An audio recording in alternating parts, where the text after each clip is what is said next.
Environmental Protection Agency, EPA, has reported unhealthy to very unhealthy air quality index levels across several monitoring stations, such as those at the University of Ghana and Adabraka. So we'll take a look at these reports by the EPA at the University of Ghana and Adabraka so that we can be abreast with what the EPA is reporting. So the EPA's public notice about the Harmattan is that with the air quality alert, increased levels of airborne particulate matter, which is dust, reported from 13th December 2024, with the air quality index ranging from unhealthy, which is red, to very unhealthy, which is purple. So red indicates unhealthy air quality index, purple indicates very unhealthy air quality index, and EPA is telling us that that is the quality of the air at the moment. The target audience, the vulnerable groups that this unhealthy to very unhealthy air quality index could affect are the elderly, children, pregnant women, people with asthma or related allergies, individuals with underlying health conditions. And one of their recommendations is that you limit outdoor activities. So anybody who falls under this group, this category, should limit outdoor activities so that you're not breathing in some of this unhealthy to very unhealthy quality of air. According to global rankings, Ghana is 17 out of 134 countries in terms of air pollution, which underscores the need for urgent attention to environmental and public health concerns. We'll take a look at the air quality index in real time, how air quality index affects everybody and what it means to have good air. For Ghana to be ranked 17 out of 134, quite disturbing, quite disheartening, and we need to make sure that the air we are breathing is good air. We need to make sure that the air we are breathing is really good air. And you see on your screens, when the air is not really good to drive, it's polluted, it does not help us. You know, Harmattan is also characterized by dry and dusty weather. They are the two things that make you realize that indeed we are in Harmattan. You start to feel very dry, your skin is drying, and for those with very dry skin, sometimes you feel like it's cracking, it's chafing. And the dry and dusty weather poses significant health risks, including respiratory conditions such as asthma and chronic bronchitis, dehydration due to dry air. It's for this reason that we are told drink more water, but especially during the Harmattan, drink more than enough water, more water than you normally would drink. Sometimes even the way you feel, the parchness in your throat will cause you to even drink more water than you normally would. So that's why some people will say, as for me, during the day, I really could only do with 2 sachets of water, but during the Harmattan, I realized that I'm drinking 4 sachets of water. It's because the weather is quite dry, you are feeling dehydrated, so you have reason to want to keep yourself hydrated. You have reason to want to be hydrated, stay hydrated, so that you are not parched, overly parched, to the point where now your throat just feels so dry. The dry weather also could bring about some eye infections from exposure to dust. So during this period of Harmattan, a lot of people invest in wearing some sunglasses, not because they are protecting their eyes from the sun, but also from the dust. And a lot of people also invest into nose masks. You want to wear some nose masks so that you're not breathing in the bad air the whole time. And these are some of the things that you do. Earlier this year, the Ghana Medical Association issued A press release highlighting increased respiratory conditions, reduced road visibility, and heightened risk of bushfires due to the harsh weather. The Ghana Medical Association provided some recommendations to reduce the Harmattan's efforts, and in that they listed quite a number of recommendations. They said wear face masks to reduce exposure to dust, limit outdoor activities for children, stay hydrated by drinking water liberally all day. People living with asthma should carry their inhalers and take all prescribed medications. Anyone who experiences signs and symptoms of respiratory conditions like cough, painful swallowing, runny nose, chest pain, difficulty in breathing should report to the nearest health facility immediately, and drivers are advised to avoid overspeeding, especially on dusty roads and at night. And the public is advised to desist from bush burning activities that lead to bushfires. Let's speak with Felicity Ahafiano. She is the head of the Central Analysis and Forecasting Office at the Ghana Meteo, and she brings on her expertise in meteorological patterns and public health impacts. Good morning, Felicity. We are grateful for your time this morning. Good morning. In a period like this, we are all relying on you to release timely information about the weather, what the weather looks like. How does this year's Harmattan compare to previous years in terms of intensity?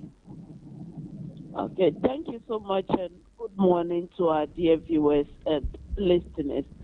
Yes, the Harmattan comes with variations every year. At times it's moderate, at times it's severe, at times it's mild. Comparing this year's Harmattan episode to last year, this year is a bit intense than last year, though they still fall within the category of moderate conditions. Like you say, this year is severe, more severe than last year. A lot of people keep complaining that, hey, God has turned on his AC to the highest. And we all know that it is all in jest to be able to go through the season as it is. But what factors have contributed to the severity of this year's Harmattan? Okay, we have conditions, factors like temperature coming from the wind temperature, the relative humidity from the source region, and then the high pressure responsible. For this year, the winds that are emanating are a bit stronger. The temperatures are a bit colder. So as we travel all the way from Chad all down, it has not modified that much. So we have the feel of the coldness over most portions of the West Africa sub-region. Then also in terms of the aerosols or the dust particles in suspension too, the volume is a bit higher than last year, but then we are using visibility as a guide to determine that it's a bit blurry over the entire country. Yesterday in particular, at least in some parts of Accra, the Harmattan lessened a little bit, so much so that you could feel heat more than you were feeling the coldness. The visibility was clearer. Should we expect that it continues like that, or this is just a blip in the whole of the Harmattan we are feeling? As I said, every year comes with variations.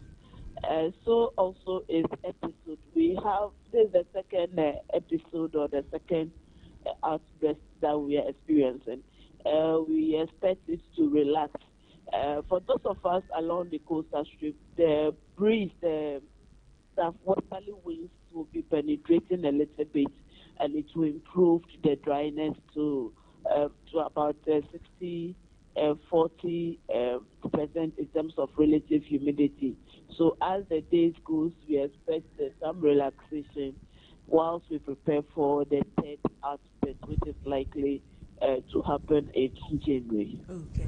Ghana ranks 17th globally in terms of air pollution, according to the IQAIR. What steps can we take as a country to improve our ranking? 17th out of 134 is not too good for us. It means our air is really polluted.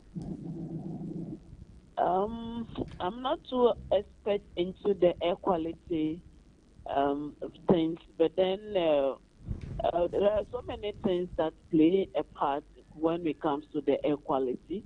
One of the sources is the dust that comes over us from the Sahara Desert, and then another sources comes from the industries. So I'm sure the EPA should be able to help us. But then, on a layman's point, most of our roads are under construction. So if the need be, they need to sprinkle it on days that we will not get rains.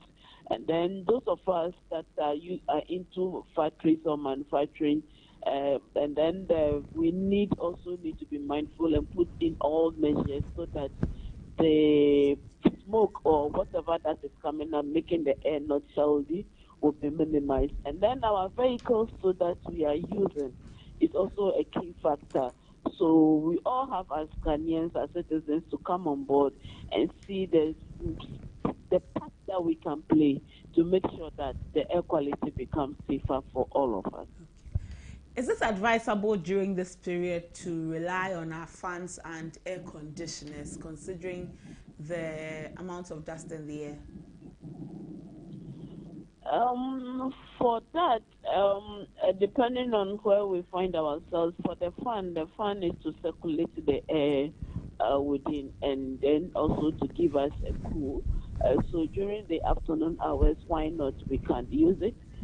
Likewise, the air conditioners too, which is an enclosed.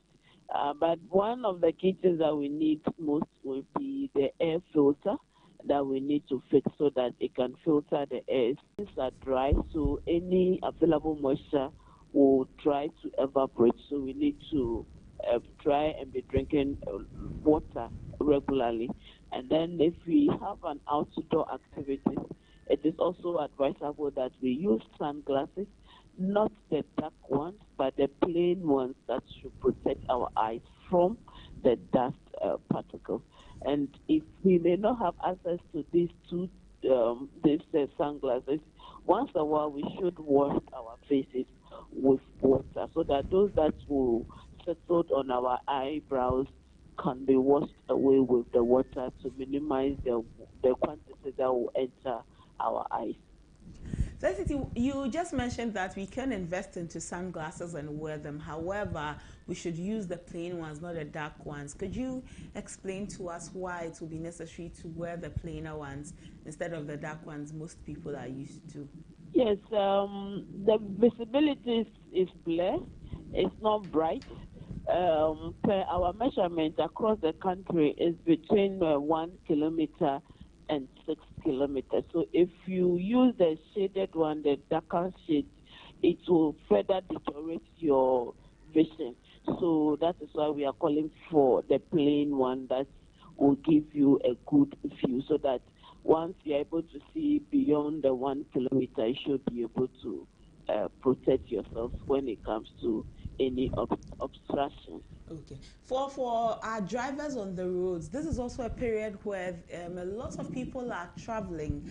Already we have some very bad roads in the country with so much dust in the air. How can the drivers also better equip themselves to be able to transport the passengers and transport them safely?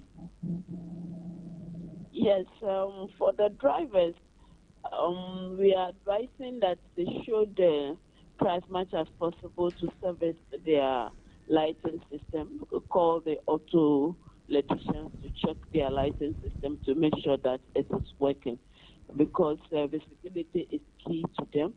And then during night to dawn hours or early hours of the day, we expect misty and foggy conditions over certain places, especially those of us in the Ashanti, those of us in eastern parts of Volta, Bono East, Western North regions, we expect some sort of thick mist and foggy conditions. And in these conditions, it will take less than 1 kilometer in foggy, and then one and above in thick mist conditions. So their lighting system needs to be okay.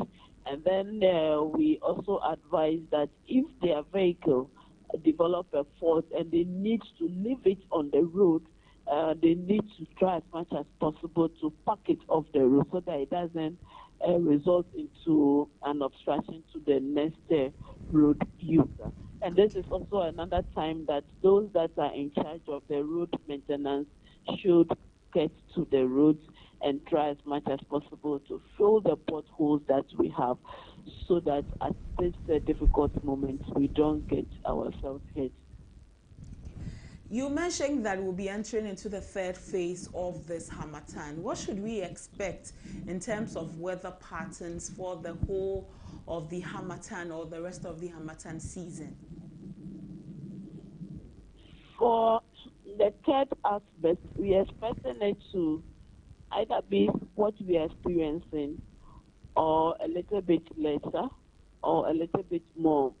We are running the models. Once we are certain, we'll come out with the forecast. But then between now till February 2025, where the Harmattan season will be with us, we'll have relaxation. The afternoons will become hot, a bit scorchy. And then the nights and the mornings are likely to become relatively cool over most areas. Temperatures likely to be below 20 degrees Celsius over the northern half, and those around the Amejope, in the Volta region. But then those of us over the coastal strip, ours is likely to stay below 25 degrees Celsius. Then it's likely some areas around the western region, Takoradi Axim area, they are likely to have some cloudy situations and possible some showers, but then it's not good for farming purposes. Okay, it's not good for farming purposes. We'll come back to when you are ready with your forecast, so that we also will be abreast with everything happening. We are grateful for your time this morning, Felicity. Most definitely, if it's ready, we will share it on our social media handles. And I will also plead that if you could also use your channel to be broadcasting our daily or weekly weather forecast for your viewers. Right. We are grateful for your time. Yeah, I'm most grateful. Felicity Ahafianyo is the head of Central Analysis and Forecasting Office at the Ghana Meteo, and she's given us some insights into the Harmattan and what to expect. Key amongst it is that you need to stay hydrated. Also, wear some sunglasses, the clear ones, and she's given us the reasons for wearing the clear sunglasses. The visibility is quite low, so when you wear the darker ones, there's a high probability you may not be seen properly. So the clear sunglasses will be better for you. The Ghana Meteo will be releasing their forecast for the third outburst very soon about the Harmattan, and when it's ready, rest assured we will bring it to you here on ABC News GH. And if we need any more updates, we'll do well to go back to the Ghana Meteo so that you are abreast with what is happening. But please stay safe, drink more water, do well. Like she said, we should invest into air filters. Spend some money on air filters so that it can filter your air inside your room. And the nose masks are very important. Wear a nose mask when you're stepping out so that you're not breathing in all of the polluted air and all of the very dusty air. That's all for Front Story this morning on ABC in the morning. We will take a break. When we are back, Derek Kumiki-Siedu is on hand to bring us the latest in sports. After that, Eric Melocheneboa will bring us some health tips. You don't want to miss out on those at all. Stay with us. We will be back.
answer is very...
Good morning and welcome to the sports segment on ABC in the morning. I am Derek Humikisiedu. It's that time of the year when many are heading back to their hometowns to celebrate Christmas. Remember to drive safely and stay safe. Your life matters. Now let's dive into the world of sports as registration window opened for the Ghana Premier League, Access Bank Division 1 League, Women's Premier League and the Regional Football Association. Now they officially opened their registration yesterday, with clubs encouraged to strengthen their squad for the rest of the season.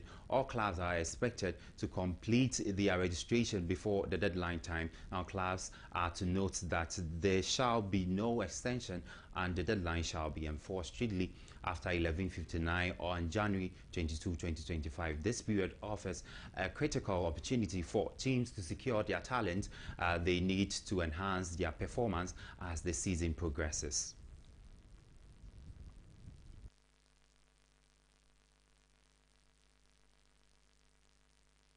The national wing-back of Ghanaian descent, Jeremy Frimpong, has stated that the ambition of the German club is to avoid being a one-season wonder after shocking the world to win the Bundesliga title for the first time. Leverkusen delivered an excellent 2023-2024 season by winning the German top flight with an unbeaten record whilst toppling German giant Bayern Munich in the process. Now, the Alonso side led team also won the German Cup but lost 3-0 to Atlanta in the Europa League to miss out on a historic winning campaign. Now, speaking in an interview on his arrival in Ghana for the Christmas holiday, the 24-year-old indicated that winning the Bundesliga again is on the mind of Leverkusen players.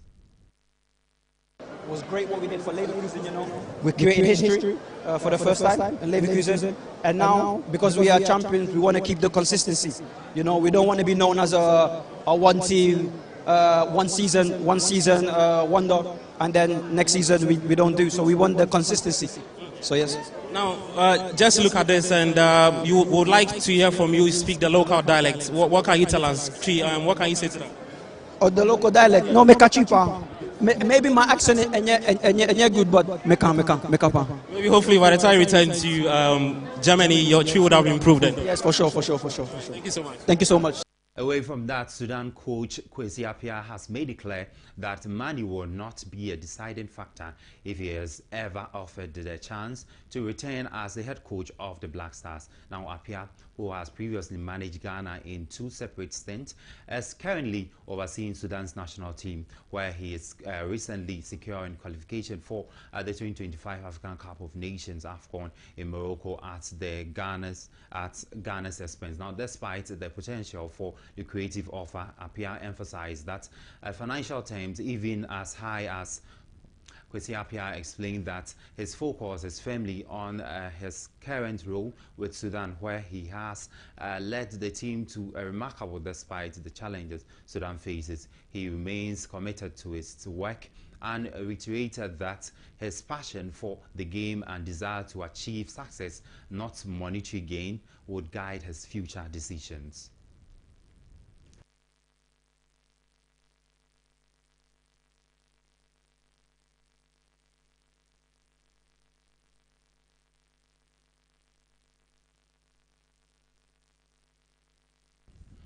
And now Nigerian Super Eagle B head coach Daniel has expressed his satisfaction following his side's goalless game against Ghana in the 2024 African Cup of Nations Champions CHAN qualifiers. Now, the Super Eagles B were hosted at the Accra Sports Stadium in the first leg of the qualifiers. Speaking after the game, the head coach admitted that his side were just lucky as the hosts squandered several scoring opportunities that fell on their part. We're trying to go back and try to build on our attack, our clinicality. We need to be more clinical in front of we have a couple of chances today, like I told you, but we're not clinical enough. We're shy. We show the Ghanaian team so much respect. We're afraid of their transition. It's the only kind of information we had about them, how fast they have up front, and we try to deal with it. So, but basically, we'll go back and work. If there is one thing we need to work on, is putting the ball behind the net, because we know that is what will get us the qualification ticket. Well, that's how we wrap up the sports segment here on ABC in the morning. For more sports updates, please log on our website at www.abcnewsgh.com. I am Derek Kumikisiedu.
Hello, hello, hello. Merry Christmas and welcome to another episode of Health Tips Live on ABC in the morning. I'm excited to always come your way with the latest health update, and I hope today you will also take it will be quite very impactful time with you. I am Eric Chinebwa Melo, and today on our morning program here on our health segment, also we're talking about managing holiday stress and your mental health. A lot of you will be chilling, having some fun this festive season, but your mental health is very much important. And so first, let's acknowledge that the holiday are a lot of work, but here are some thing you have to take into consideration to care for yourself and also be part of the celebration. So it's okay to also step back and focus on your well-being. So how can you manage the holiday stress and also make this season a bit easier for yourself? So let's get interactive as well. So first, you have to embrace realistic expectations, okay?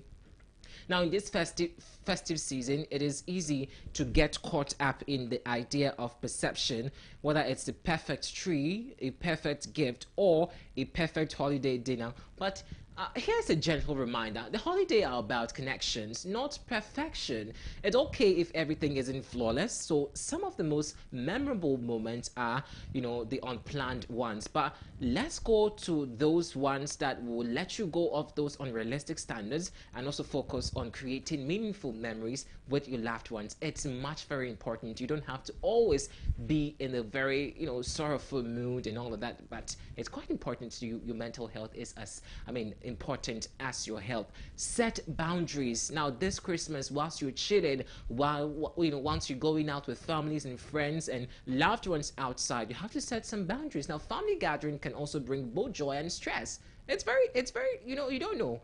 You have a family gathering and there's a lot of family connection, family conversation, and you're overwhelmed with the connections and problems that each family member is bringing on board. But it's also important to set healthy boundaries to also protect your mental health. So if you feel overwhelmed by an uncertain situation or conversation, it's okay to take a break.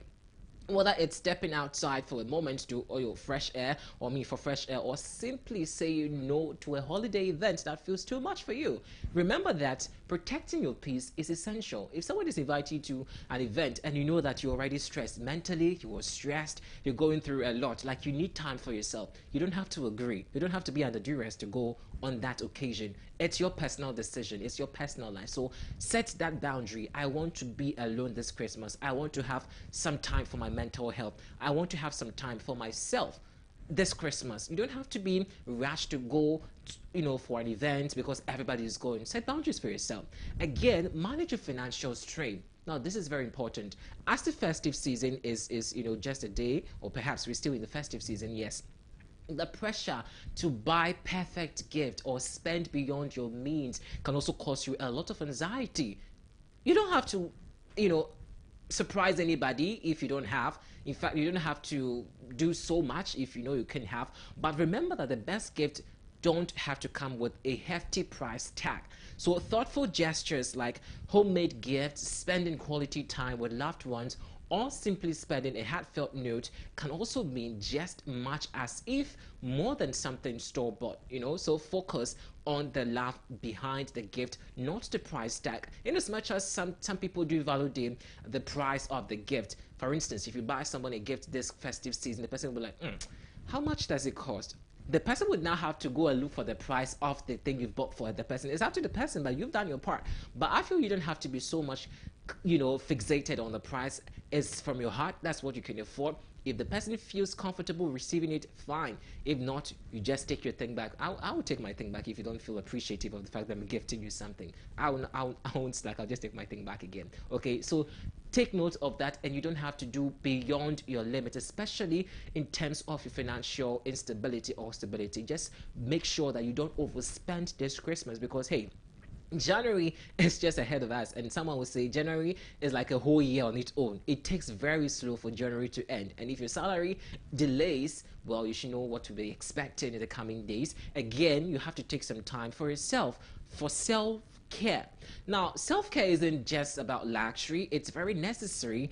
It is a necessity also, especially during the holiday. So whether it's indulging in quiet bath, reading a book, or also enjoying a peaceful walk in nature. Make time for things that nourish your soul, and remember that you don't always have to pour from an empty cup to give yourself the same love and care you generously give to others. Hey, self-care is important. I always tell people self-care. Sometimes it's been a long year. Most of you even haven't been to the dentist. You've not even been to the spa before. You have not even had your manicure, your pedicure, waxing. Nothing about your self-care matters to you. But take advantage of this festive season and use that to also take care of yourself. Do a very good self-introspection. Take care of yourself. Sometimes you can even go and rebrand yourself. If you had a certain hairstyle and you want to appear in a certain way the next year, start planning right now. Self-care is very important this festive season. So it's not always about chilling and having fun, but also maintaining your safety and self-care. So now again, I would ensure that you stay active. Active does not mean being around, gallivanting on various activities or functions. Physical activity is a powerful antidote to stress. If you didn't know, I'm telling you.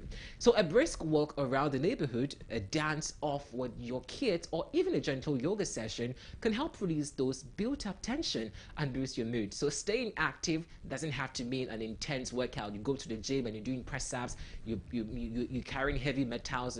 Some of you even come out, from the gym and you're more stressed than going, to the gym itself. So just moving your body a little every day can also make you a huge difference in terms of gaining or losing something in your body. It's very much important. Again, you have to reach out for support.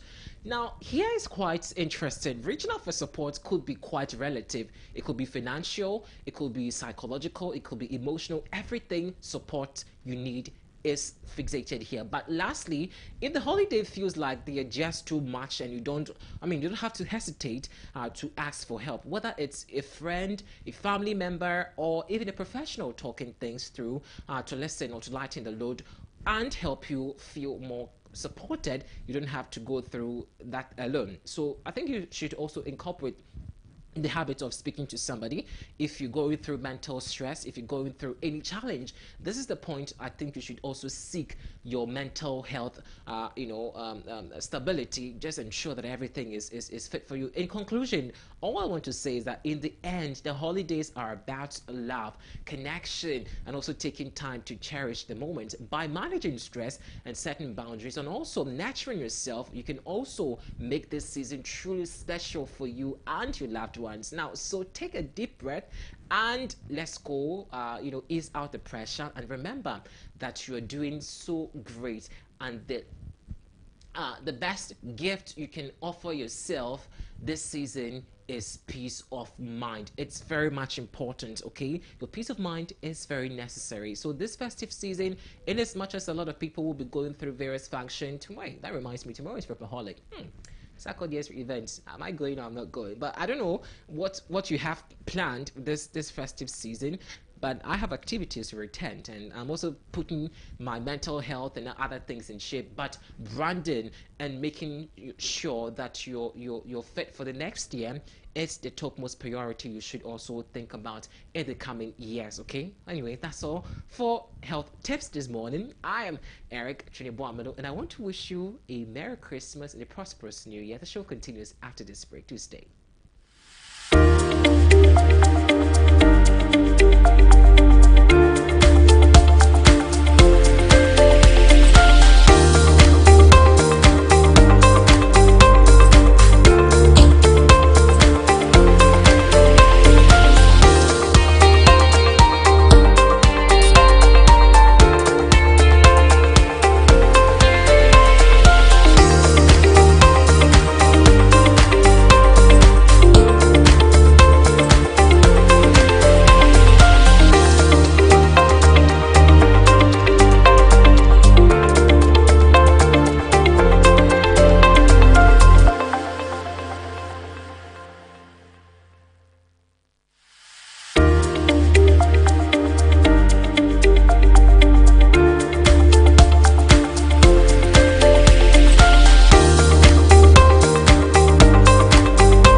welcome back. Still watching ABC in the morning, live on ABC News GH. Like I said earlier, today is 24th December, the famous 24th, the eve of Christmas. And I know all of us are looking forward to going on the break and enjoying the Christmas, the festive season with our friends. But before we go, today on Business Fix, we're looking at consuming things during the Christmas season and what it means for you during the Christmas season to buy the right goods that are not expired. So we're looking at Christmas shopping, how safely to navigate discounts and avoid expired goods, how you can safely navigate all of the discounts on the market and avoid buying discounted goods and avoid buying expired goods.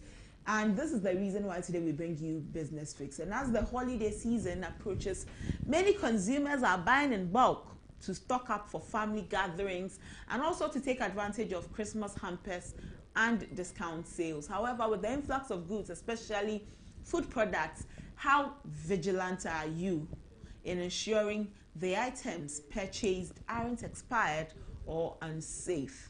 You'll recall that the Ghana Food and Drugs Authority has long warned the public to be cautious during this period to avoid health risks like food poisoning, which can result from consuming expired or counterfeit products. But with the temptation of affordable deals, are we sacrificing our health for savings?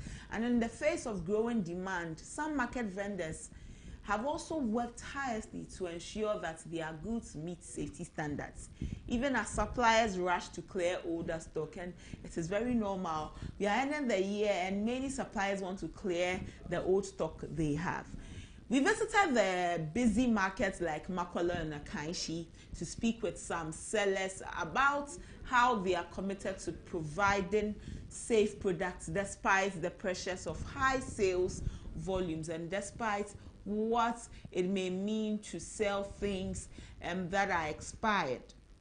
We'll take a look at that video and after that speak with some experts on the issue. Because of prices in the course, they almost a year.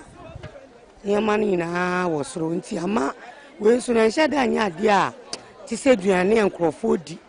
The brain, date no, but me so me koto me make sure say me hwe say me koto ne a date no aben ana aye close na di problem be ma me fi so bi wo ha at times sometimes for me am for no omo taiba ebe akakakra ye na so no wo be cheki oba na woni ama date aso a omo fa ho say wo to abodin wo ye say oba kala ni na nti me so me sika sam e wo form nti no me ko me make sure say me to bibia date no eye long date, I mean your problem bia. But who come man for shops near dear? Even or can she through? You might be brave. A big warehouse. I say because of so was in cotton and near to meant to some tongue. Nakabu, a woman, no more to me. Come say because to me people date. No more to microphone. And see, I best say, I must move back room. I won't buy an interview. Yes, we have a catch stuff on say. Omo send your man say ya ye betu food and a dashboard for no mo ban obi ho a oba na ese obehwe ne ma na asai na oye udi hu dwuma no ne ya tipu ni sika kakra nti obeja nipa no na oton ne kofo no ne ya do unu ade a untumi nye sa ade no nti ye damase se mo so mo ba mo bisa yen ehun se ba ne marketing so dia because of abato no senior a close to Brunya no nti ama niema ye slow but ye ni nyame se nyame wo ha bibia ye fine ye hwe nipa ndasi omo ba me for kra ba me for kra be check my friend say la me say 2 weeks in no omo ba runs esa na ma no bi edwan ni a wonim si wo bibia nyem o se otugu asaya tugu emfa ma onyu nimpa si oni ande enye boni kese nti ya de me koto ade na mabisa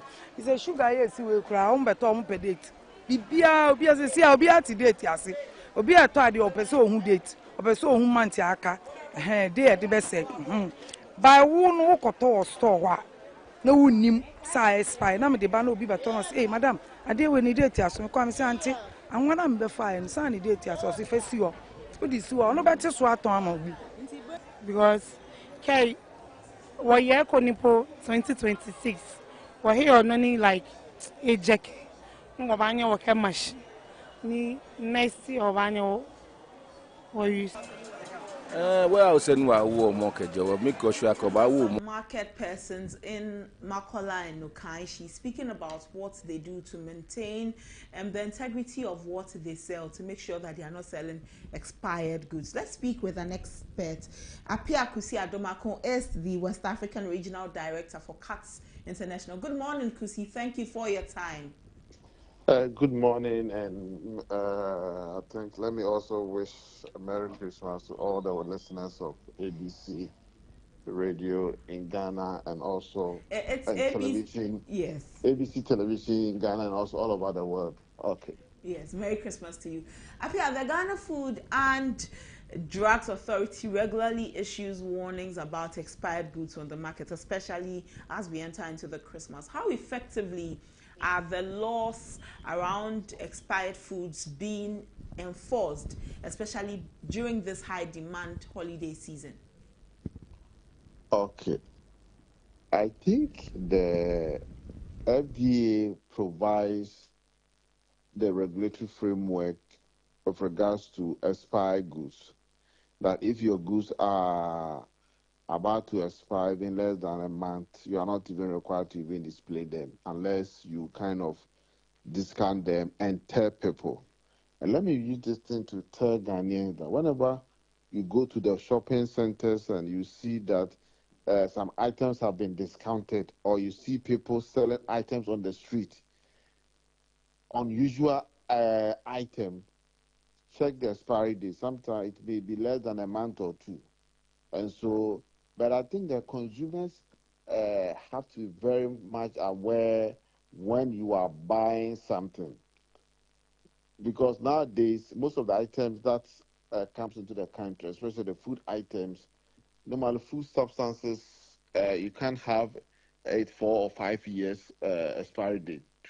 1 year, maximum 2 years. And so whatever thing that you are buying, I think that FDA can say everything, but FDA cannot force you to buy a product when you go to the market. And so the responsibility lies on the consumer to check whatever that you are buying. And if you realize that there's no expiry date on it, please don't buy it, because you may be buying a poison. We're also looking at the influx of expired goods during the markets, during the holiday season. In our conversations with the market people, you realize that sometimes some unscrupulous persons who still want to make their money after their products are expired will clean the date on it and emboss their own dates on it, showing a different expiry date. As a consumer, where the responsibility lies on me, or the responsibility is within my purview to be able to choose what I buy, how can I differentiate between a safe product or a safe product and those that may have been tampered with on the shelves? Yes, this is a bit of an issue, and it's also borders on criminality, because if you tamper with the expiry date and write a new expiry date when in essence the product has expired, it's a criminal offense and it's a threat to public safety and public hazard. But the thing is that in this case, you cannot even see it. You can't even see from the face of the package that the thing has expired. However, when you start consuming the product and you realize that this is not the usual thing that I normally buy, no, there must be a problem. At that very moment, don't stop eating the thing. Just report the thing to the nearest FDA office, and then they will take the sample and check. If they realize that the thing has expired, FDA will go to the market and then rid all those items from the market, regardless of the fact that the expiry date on it is even 20 29 or 2000. Do you get it? So I think that consumers are the best people to give FDA information. That when you realize that this thing, it's like going to buy, fuel, and realize that you bought 30 gallons and then yet your thing couldn't get full. Just do not just talk to it to yourself alone. Report to the regulator, the MPA. They will take on the particular filling station on. So I think consumers owe it a responsibility to also report anything that they see, like you buy a milk and realize that the milk is not the type, the usual texture and the color. What do? Just take a picture of it, and then even sometimes when you even go to the shop owner did not necessarily manufacture the milk. It might have come there through the supply chain. And so you, the consumer, beyond reporting the thing to the shop owner, you also have to also inform the FDA. They'll be able to trace the whole batch and then have them withdrawn from the market.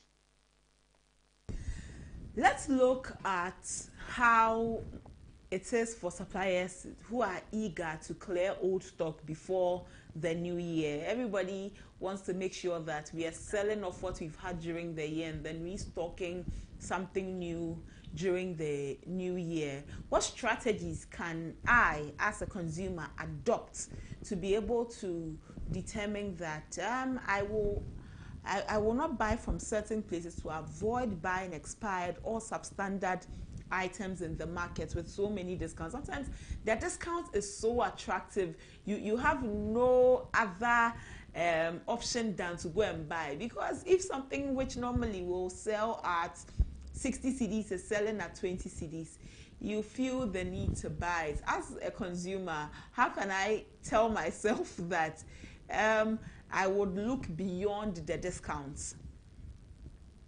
Yes, I think it also boils down on people's income. But the fact of the matter is that, let me take, for example, Toyota Corolla 2018 edition. The market price is, let's say, 220,000 cedis. And if someone decides to sell it to you for 80,000 or 50,000, you must realize that either the thing is the stolen product or the car simply doesn't work. And so I think that consumers must have in mind that the price, if the price is too low, you must, one, check the expiry date and also check the packaging, because it may even be a fake product, because you want to buy, let's say, Lucozade. I'm using it as an example. And then some people may go and manufacture, and then instead of the C, they will say Lizode. And then they may use the same brand to sell Lucozade product. Meanwhile, it may not be a Lucozade product. So I would say that the responsibility lies on the consumer to look around to make sure that the item that you are buying is the type that you are used to. Number one, the expiry date. And number two, if the price is too way low, you have to ask yourself, say no.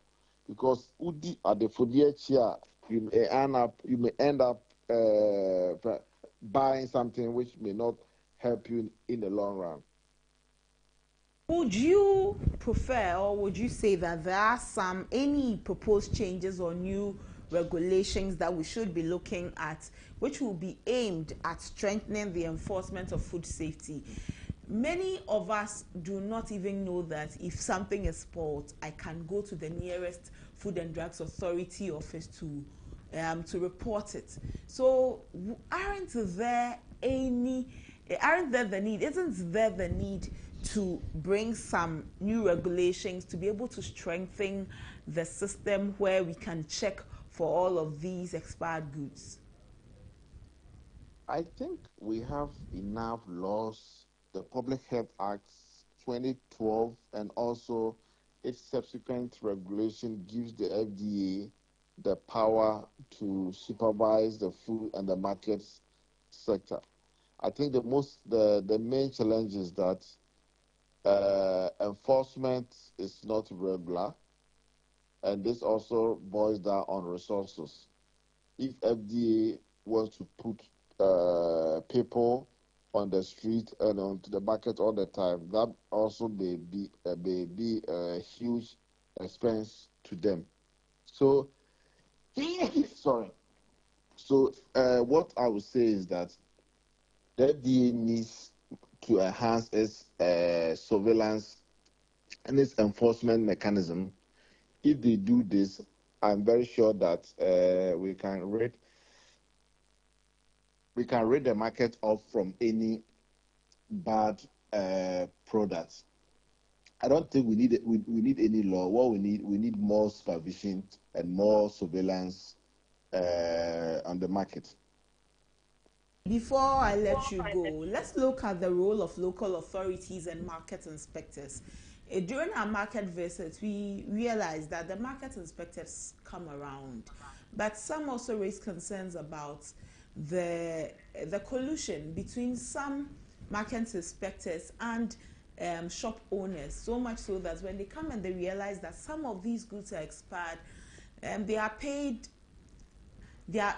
off, and then they allow the shop owners to carry on. Our local authorities and market inspectors, how can they also beef up their work to ensure compliance with safety standards?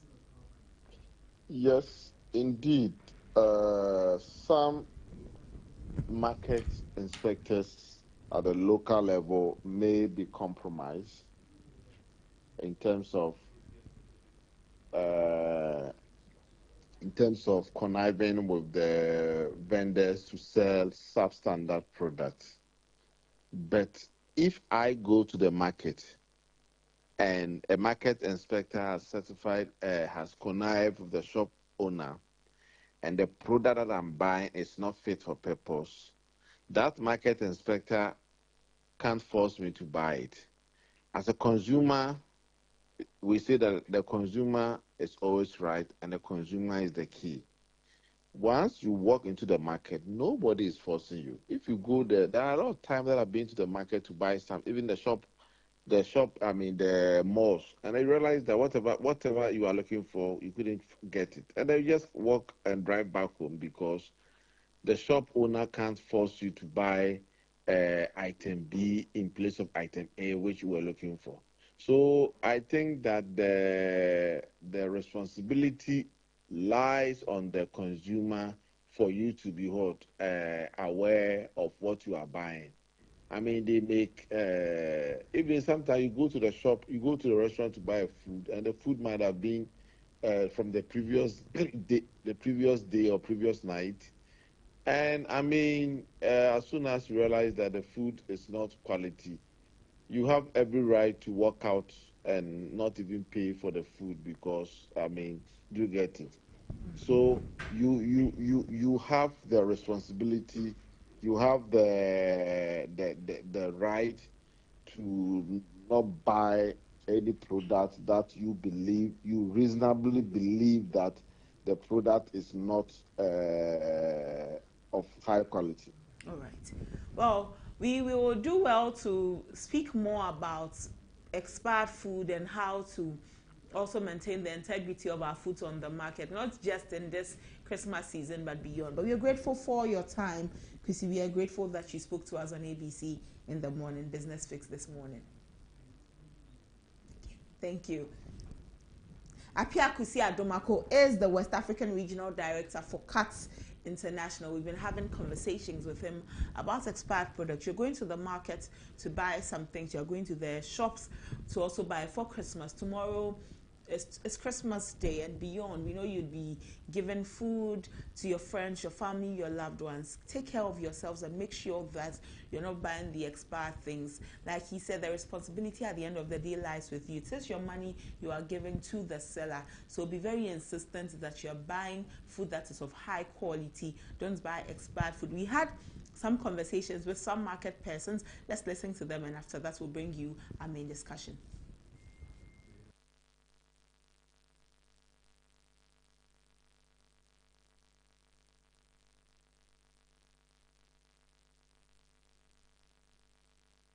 House dia any bebre about dates. Nti wo to many pano konoma cancer na we dey wo dey many pano. Nti ehun ya say ekofa saa na me be fra wo name eton because esa mo ba mo hwehwem esa omo hwehwem no mo hu say name we date na akakakra. Me mo hwe me pene me dey be kire se hwe date ni nie expiring date no okay mate I mean sure ama se date na obetimi ahwa ma me o pepa ni say ya ebe pepa na che say the abo date no say ye mo date na your original da we ne say den kra em pepa so what date so pa pepa o wo say the ombo ye no wow obeyi ayi na firi ho oyi we say ni firi ho a na fi o de 5 na yeden ahye ho enti wo ya nkyere wa wo na me susu man kan cho sa de we abo data wo beto a se me gina ba bi na wo to a letime bu mani akyewo a se be ya onto enti date for the omo mo bo date ndi omo okwan omo ho pa omo don komi house ewo lolo kwan no ho no obo nso mo tonton drinks ne nyama beble obo ma ye bi 6 o ma chichi bi 6 na ade so what say yento what I say 2025 what I say December until we next year until we no to a what me say next year no enya ade e be si ho e be say because we Christmas drink on my ba I for the year hamper ne ade enti we no esi ho kra na say bi assessments beto no kra na ensay ye what I say bu also so aba but o ma bodate no wan hwa a hu da ade ya na e be ka kire o omo okra no okwa no agi ni sika okwa no agi sika no mo odi sika na say ne wa hata so emfa no ho because on ni botom no yeden odwin onwi ni pa no da ache ho onwi se ni pa ade okonomi obewu anase obeye okra no okwa no agi ni sika. So that's it for Business Fix today. Like I said earlier, you should pay attention to your health. And as much as we are enjoying the Christmas, please be vigilant when you're buying your products from the market. Be very vigilant about what you buy from the market. Check for the expiry dates. Buy from places you can trust. Buy from places you can trust. Give your money to the right people and make sure that you're not buying what is bought for your family. It is very necessary. If it's discounted, nobody is saying that discounted goods are bad, but do well to be more vigilant when you're buying any discounted goods. Even if it is the most expensive of foodstuff or most expensive of products, still look out for the safety of it so that you and your family will enjoy the Christmas in good health and you will enjoy it to the best of your ability. Let's move straight into our main discussion for today on ABC in the morning. Today we are looking at the NPP.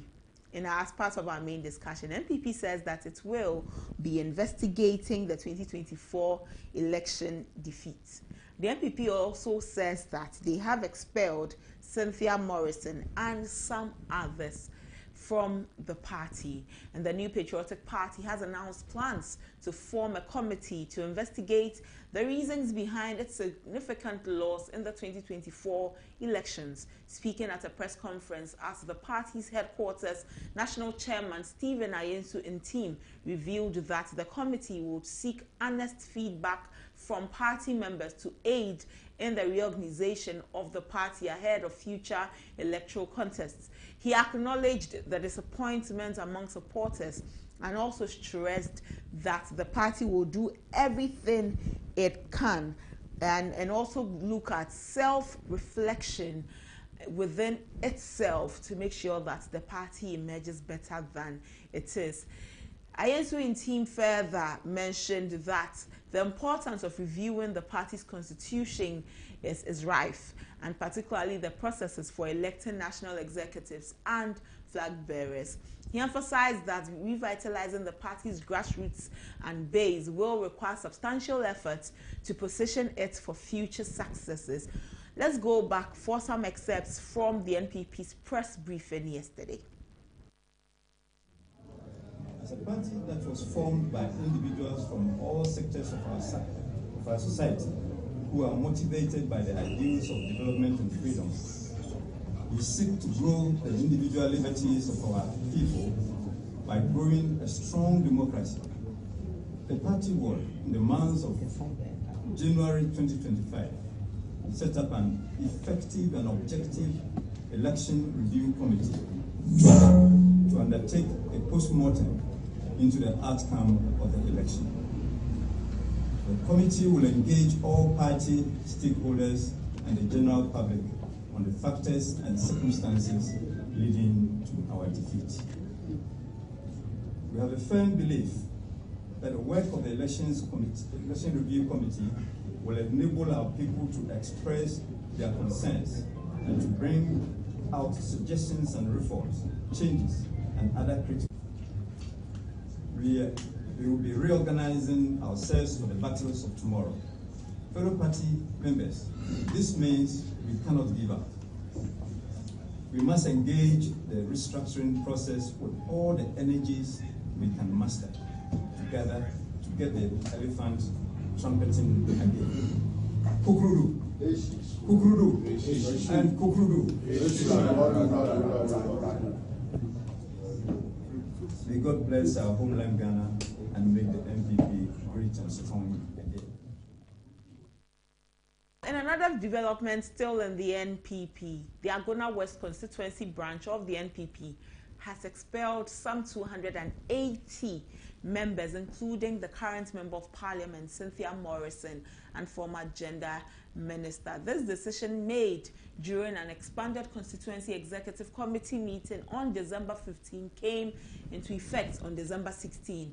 Those expelled have been banned from representing themselves as party members, holding any party positions, or participating in any party activities. The decision also prohibits them from using party symbols or flags. The expulsion stems from complaints that the members had either stood as independent candidates or supported independent candidates and other political parties in the recent parliamentary elections. Constituency Chairman Alhaji Jibrin Tanku confirmed the expulsion in a statement, underscoring that the move was in line with the party's constitution and aimed at preserving discipline and unity within the party. And we're trying to reach out to some NPP executives so that we can have some conversations on everything surrounding the NPP. At the moment, we have been unsuccessful. When we're able to get in touch with them, we'll have conversations with them about their party. However, let's go straight to Dr. Jonathan Asante Otre of the UCC Political Science Department for some conversations. Dr. Asante Otre, thank you for your time this morning, and a Merry Christmas to you. Merry Christmas and good morning to you and to your viewers. A little point of correction. I'm a political analyst. I'm not in the political science department. Okay, pardon me, sir. All right, you're welcome.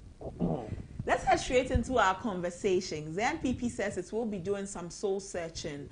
They will look through and also conduct some internal investigations into the reason for the monumentous defeat they experienced during the just ended elections, and also to be able to advance the party's cohesion and look at a long-term strategy.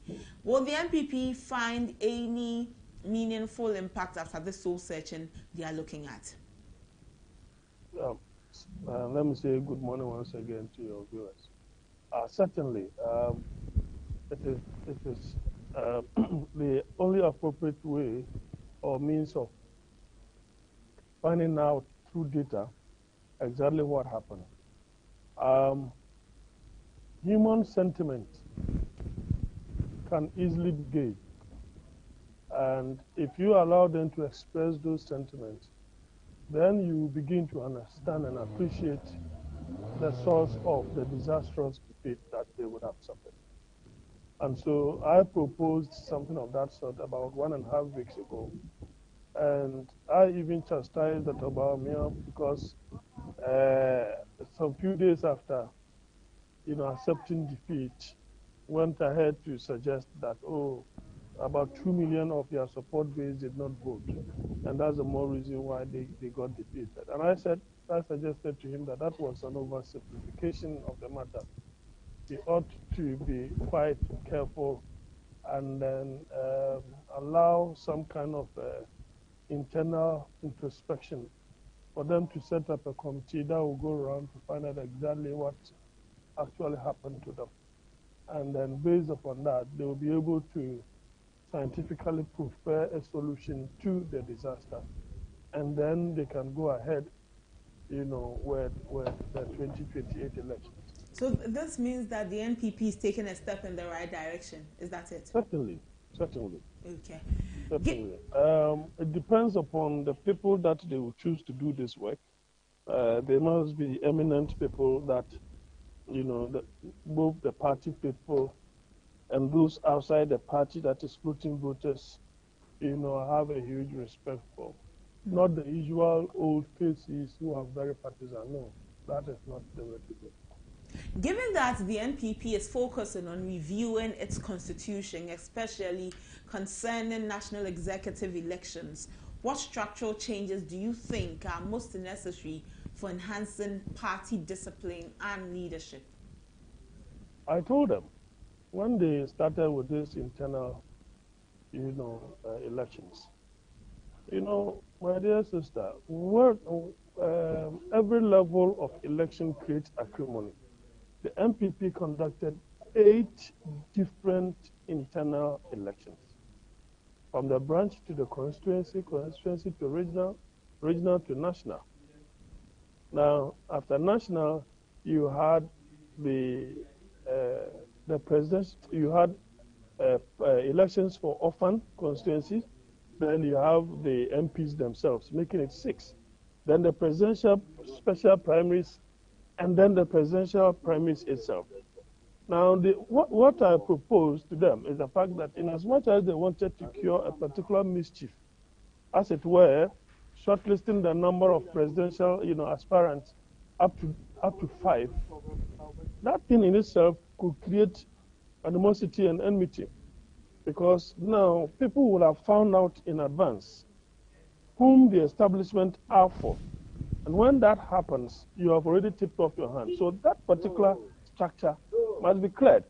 Those who express interest in contesting, you either speak to them, talk them down, they should minimize or tone down their ambitions and all those things, so that people who have gravitas within the party can go for the presidency.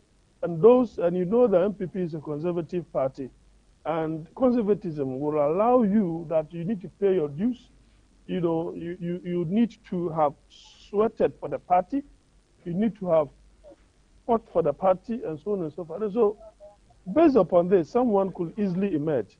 Nobody should tell you that Mr. Kufuor became popular within the party after Professor Dubois. Nobody should tell you that Mr. Kufuor became popular after, President Kufuor. Nobody should tell you that Alan should have led. Alan should have led, but the president, thought it wise to jump Alan and go to Bawumia. Whatever the reasons, we've already assigned those reasons in the media. So that presidential destiny is very important, that they clear that in a way, because if they had done it once with whatever number of people contesting, and Dr. Bawumia would have emerged, I don't think that Alan could easily have exited the party. I don't think that would have happened.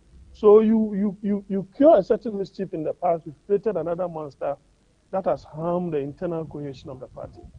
And that, for me, is not the best way.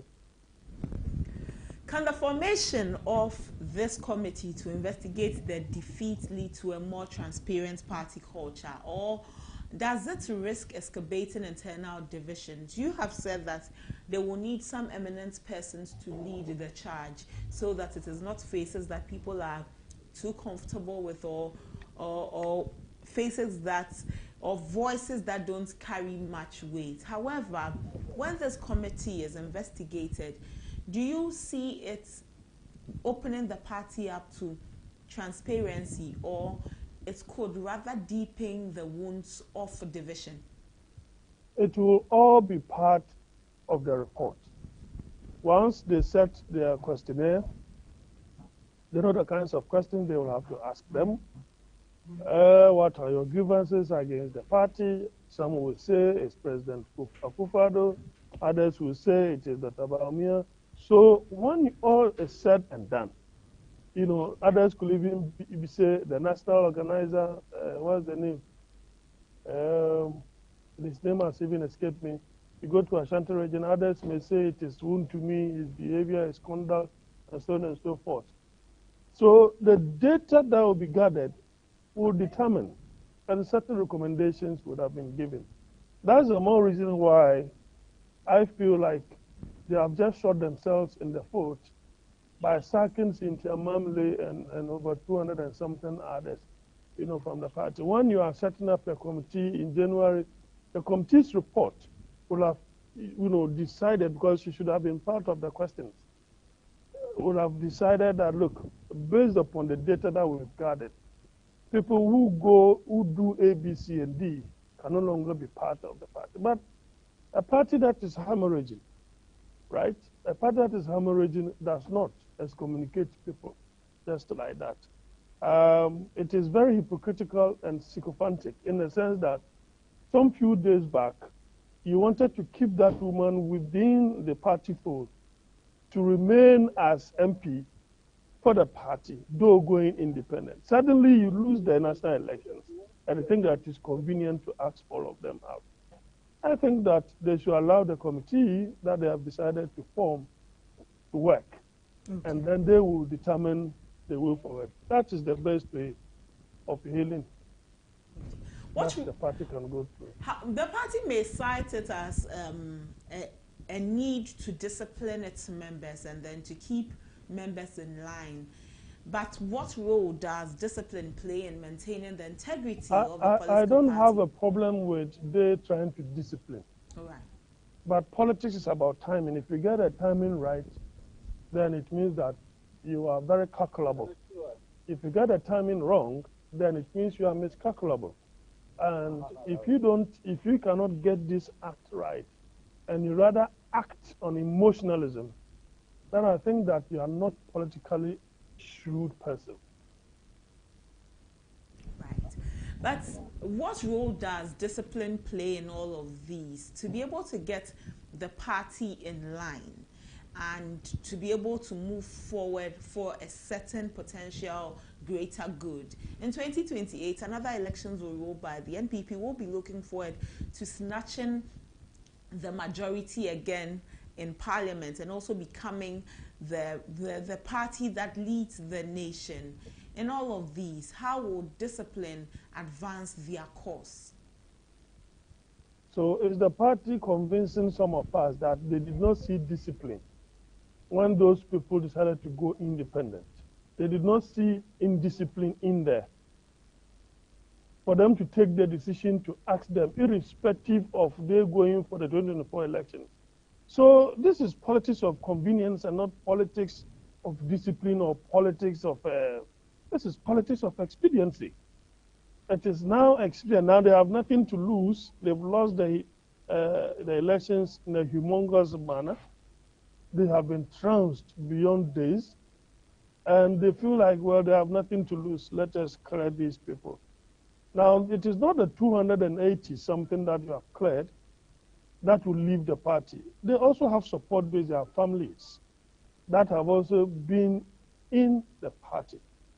But you see, people who have joined the party, sometimes those are the helm of affairs think that these people benefit from the party. I don't know how they have benefited from the party, for which reason if you sack them from the party, it's like their world would have come to an end.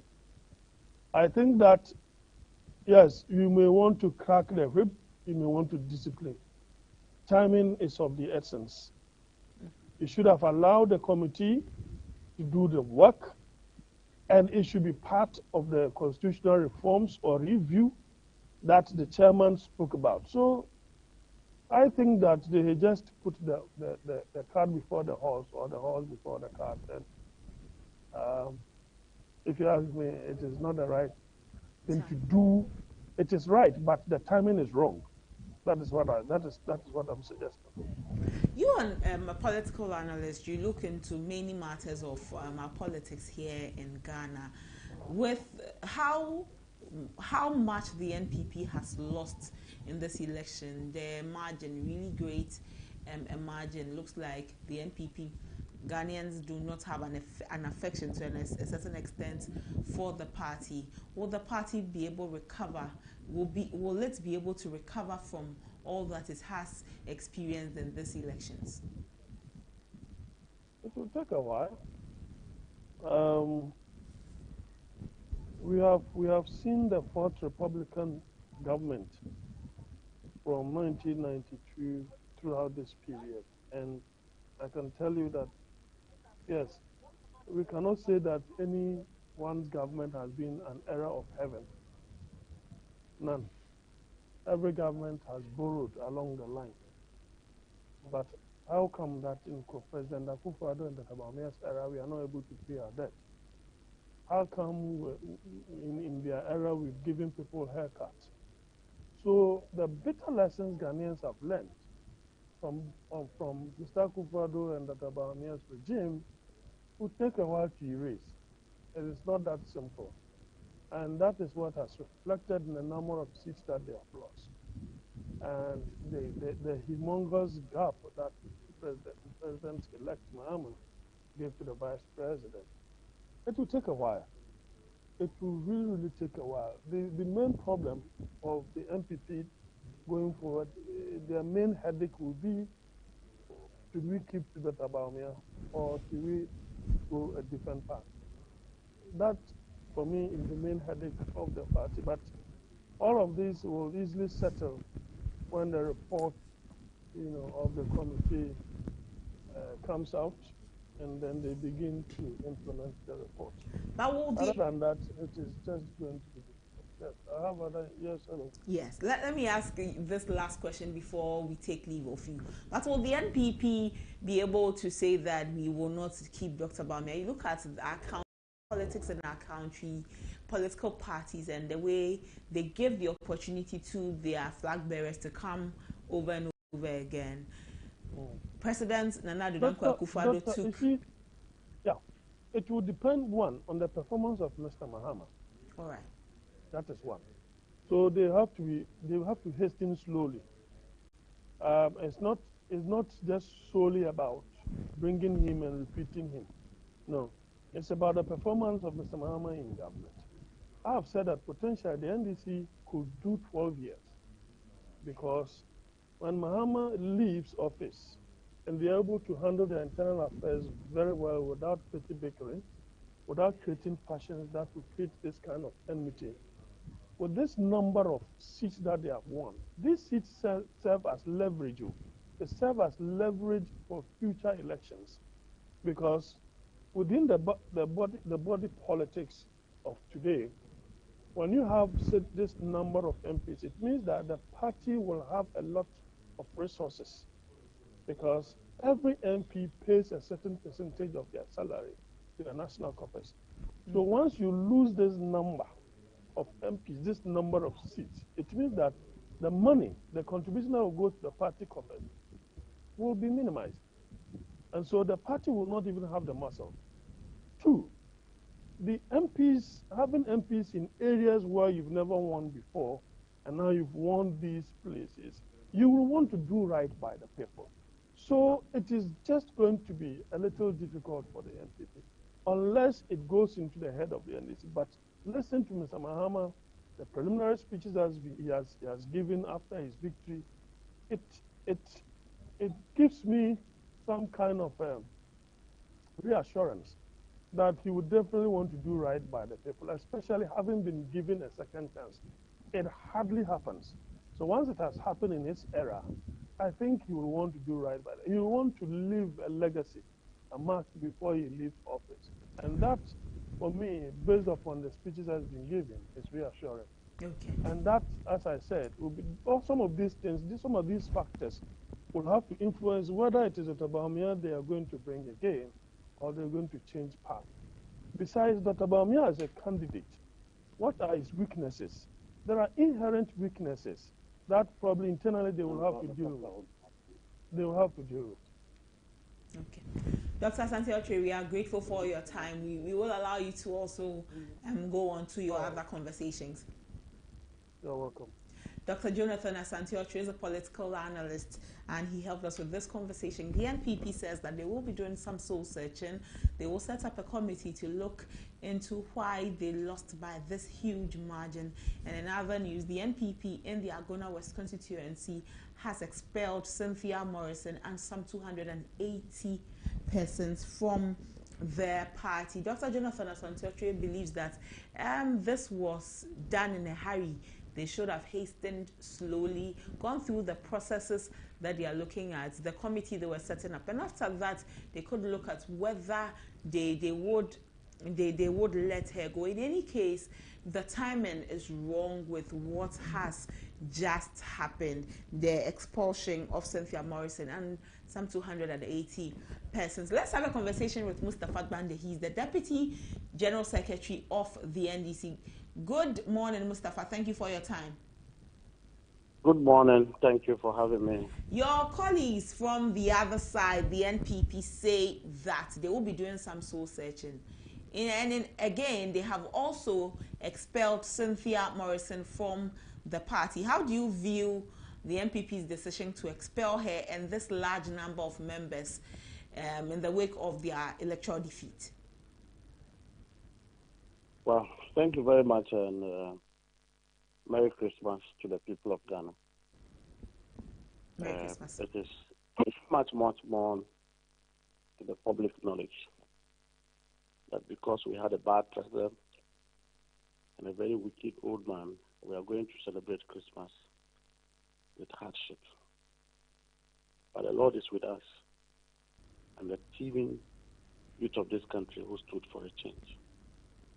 First of all, every political party is run by rules. And when the rules fail, it becomes chaotic to manage the party. A member of the party must be in good standing and as such must obey the rules of the party.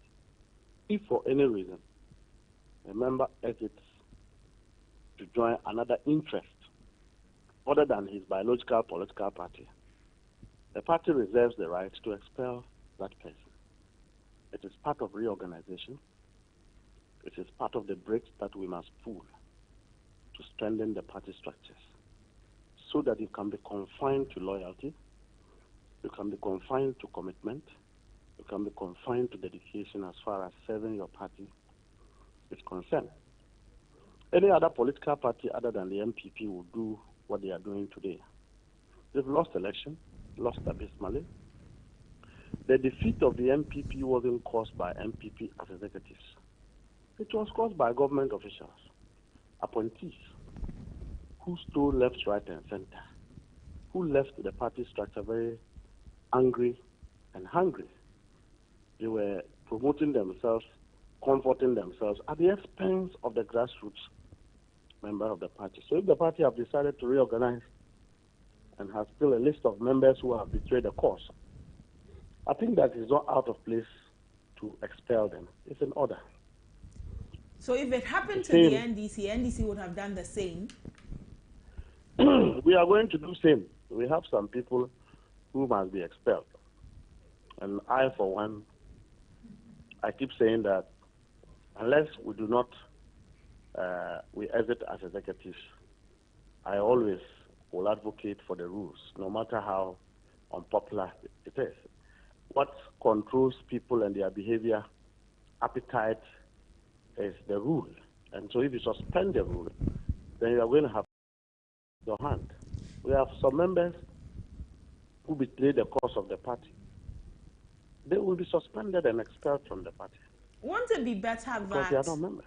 Won't it be better that the party sits with the members, deliberate, and also understand what caused the members to betray the cause of the party? There may have been certain things that caused such members to stray off the course that was has been chartered for the party. Wouldn't it be better you spoke with your members and still have them in the fold rather than throw them out?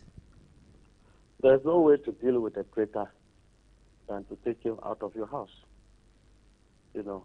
So if the traitor is going with a number of people, you don't mind? Well, it doesn't matter. You are better off dealing with a committed army than 1,000 bunch of traitors. Doesn't build a political party.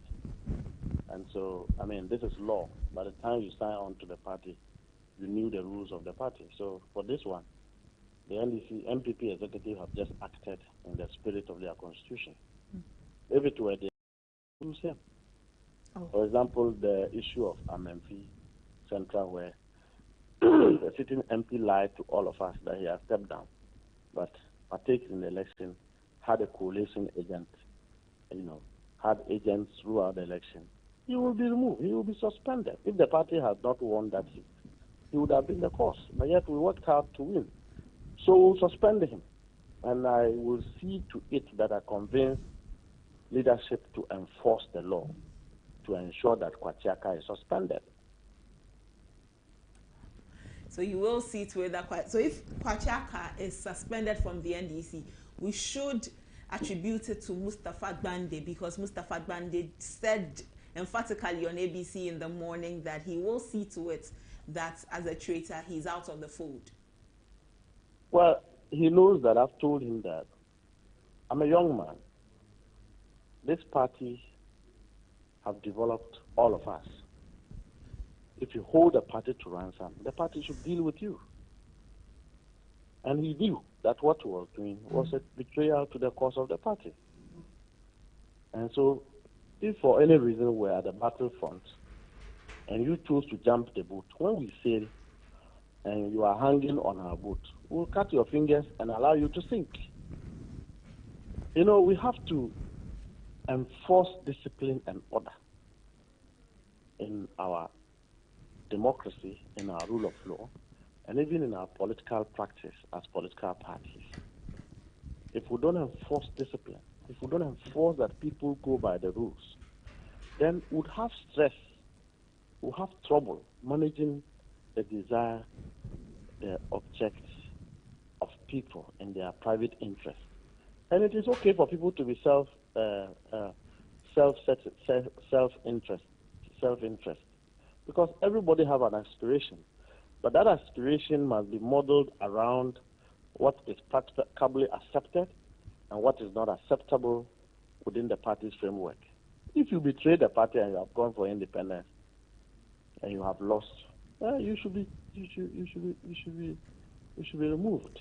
If you have won, it doesn't still make you a member of the party. It just makes you an ally for some reasons of political, advancement. It makes you an ally. But if you have lost, you should be removed. Also, if he had won, the party would not suspend him. You would rather have affiliated with him because he would advance your cause. It means that we'll still suspend him from the party. But still align with him.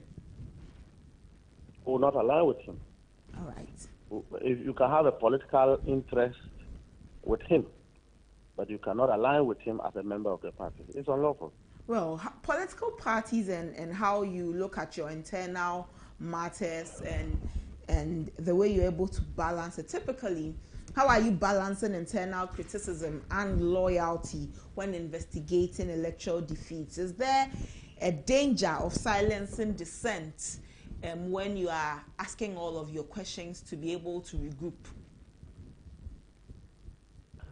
Well, I think it's an honest introspection. Even though the NDC have won, we are also going to do our own introspection and straight away begin the reorganization of our party to prepare the party as a vehicle for the next election, and to also prepare the party along with the visions, focus, and determination of the president-elect. It is our duty to support the president to succeed. As a party, we must do everything in our means to ensure that the president succeeds. And if the president succeeds, then the party has a future. I see Ghanaians not having patience to tolerate 10% of what Akufo-Addo has done to the people of Ghana. And so we have a lot of work at heart. It requires introspection. It requires assessment of all the structures and the indicators. You would want to assess your party in terms of strength. You would want to assess if you have the right caliber of executives. You would have to assess if you had the right resources and if those resources were applied. You would have to assess your candidates who you presented for election. You would have to assess the messages of the candidates, whether it resonated with the people, didn't resonate with the people. You have to do all of this assessment. Then you do an overall assessment of the party's policy as far as the election is concerned. And then you come to deliverables that can assist you forecast into the future, whether the current or the prevailing circumstance of the political environment require that you change your tactics or you don't change your tactics, or it requires that you still go to your old principle or your old strategy or not. So it requires in-depth assessment, honest evaluation of contributory factors. In our case, to our defeat, and in the case of the MPP, in our case to our win, and in the case of the MPP to their defeat, we would want to analyze what contributed to our 1.7, 1.8 million votes. We would want to analyze and scientifically establish that those new members will become permanent members of the NDC, will become friendly forces of the NDC. We cannot do anything to upset them. Regions that have voted for us, for example, Ashanti region, we intend to consolidate and to ensure that Ashanti region becomes a stronghold of the NDC, no matter what may be. So all of those analyses are very important, and the NDC also will do our own introspection. Mustafa, I'll let you go in just a moment, but let's look at the recollated results. Yesterday we spoke with lawyer Abraham Amaliba. He said that NDC, you believe that the EC is colluding with some state institutions to rid the NDC of its 2/3 majority in parliament, so you are not accepting the results. EC has done its work. EC is the same EC that declared your president as your flag bearer as president-elect of the country. The same EC declared the many MPs that have won in the various constitutions, the many parliamentary candidates as MP-elects. Why is it that these 7 seats that have been recollated and declared for the NPP, NDC says that we do not accept the results? Well, the fact that you have declared a particular election doesn't mean that when you engage in illegality, same should not be condemned. I think that what happened recently was an advancement of President Akufo-Addo's pageantry for destruction, his desire to see chaos in this country, but for the wisdom and restraint of the NDC would have gotten there. It's an illegality, complete illegality. You can't score your own goal in election. I can assure the MPP that those currently have declared 2 MPs in all these 7 constituencies. And it wasn't Mustafa who declared, neither was it Nana P who declared. It was the Electoral Commission. So we'll see which of the candidates the Electoral Commission will be taken to Parliament, and whether or not the people of Ghana who have voted will allow that illegality to stand. And so it all depends on what happens after 7th December when President Akufo-Addo leaves the scene. Well, we'll be looking forward to seeing what will happen after 7th December. This is something that the NDC has been trumpeting a lot after 7th December, and I'm sure many Ghanaians will also want to see what really happens after 7th December. We're grateful for your time, Mustafa. We'll do all to come for more conversations. And Merry Christmas to you. I'm grateful. Merry Christmas to you. Mustafa Gbande is the Deputy General Secretary of the NDC. We've had conversations with him about the NPP's decision for a self-introspection and also dismissing Cynthia Morrison and some other members of the party. He says that if it were the NDC, the NDC will do the same, and that if you betray your party, you must be cut off, you must be suspended from the party. Let's move on into more discussions. It's Christmas. Obviously, the conversation about road safety is rife during this period or during this festive season, and it is necessary to adhere to road safety regulations. During our front story conversation, remember that we spoke about drivers being careful on the roads because of the humidity and all, but there's more to be looked at when it comes to road safety. And as we approach the festive season, the excitement of family gatherings, road trips and celebrations fill the air. Yet December has historically been a time of heightened road accidents in the country, with tragic consequences for many families. Today, we are spotlighting road safety during the Yuletide, offering critical insights and practical measures to keep you and your loved ones safe on the road. Last year, road accidents claimed over 300 lives during the festive period, and according to the National Road Safety Authority, over 1,000 individuals sustained injuries, many of them very dire and serious. These figures underscore the urgent need for caution on road activity.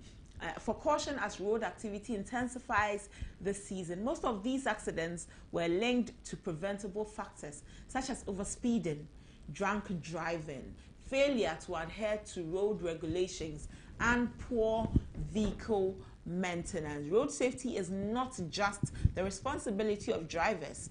Passengers, pedestrians, and cyclists all play a role in fostering safer roads.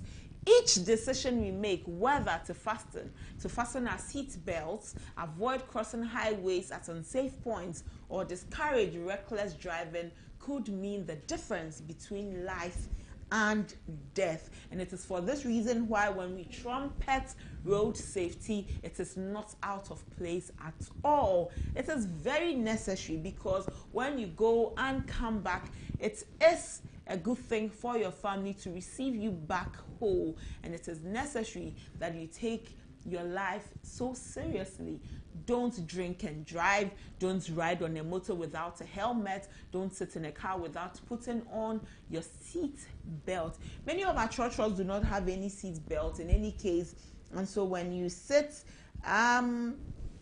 in the church, or you're quite disturbed, we'll see what the various GPRTs can do by increasing better cars on the roads. You sit in some of the churches and you ask yourself why we are in these kinds of churches. You would have expected that they'll be better than what we sit in.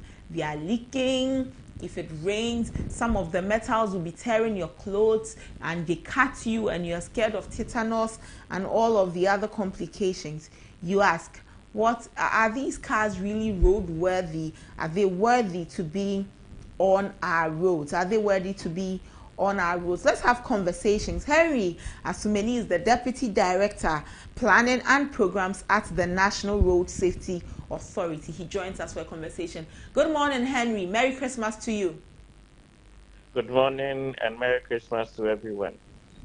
Road safety, obviously, anytime we speak about road safety, we come back to the National Road Safety Authority. This year, as part of your 25th anniversary, you brought up so many things and plans that you were looking at in order to reduce the carnages on our road. So far, today is 24th.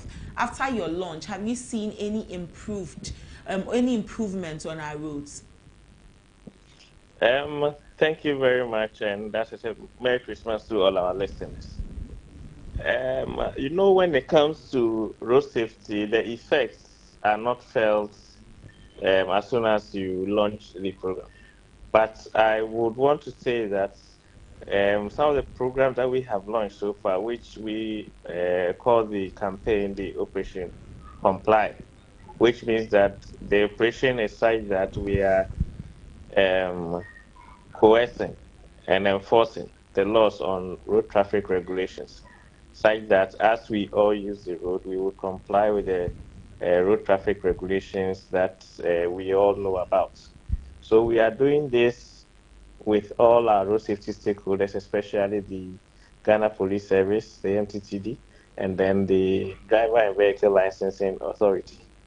So whilst our enforcers go about enforcing the rules and regulations, our educators also go around to educate people on why you should comply to these regulations and the consequences of not complying to these regulations. So basically, that is what we are doing now. Okay. But our roads during this Christmas, per your survey and the work you're doing, do you see the drivers driving safely on our roads? Do you see road users use the roads in a more safe manner? Okay.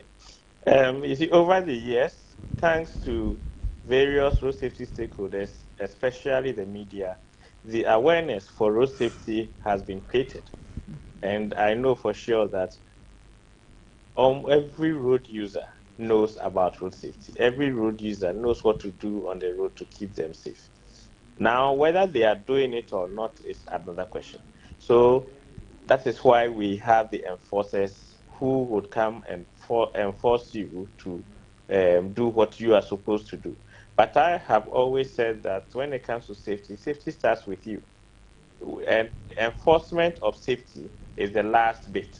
But you, I'm sure, as you were coming to the office today, whether you drove or you picked a cab or you even sat in a trotro, you will notice some of the good attitudes on the road, and you also notice some of the bad attitudes on the road. You cannot have a perfect system, but we push to have at least a 90% compliance level. And that is why we, as road safety and our stakeholders, launched this Operation Comply, where we are pushing road users to do the right things on the road. And I would say that, yes, the awareness, as I said, through your help and other stakeholders, have been created so much that now most road users comply to road traffic regulations. Okay. Christmas is tomorrow.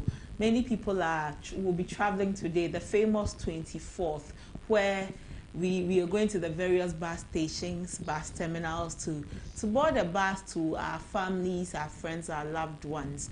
As National Road Safety, what will be your Christmas message to road users in the country?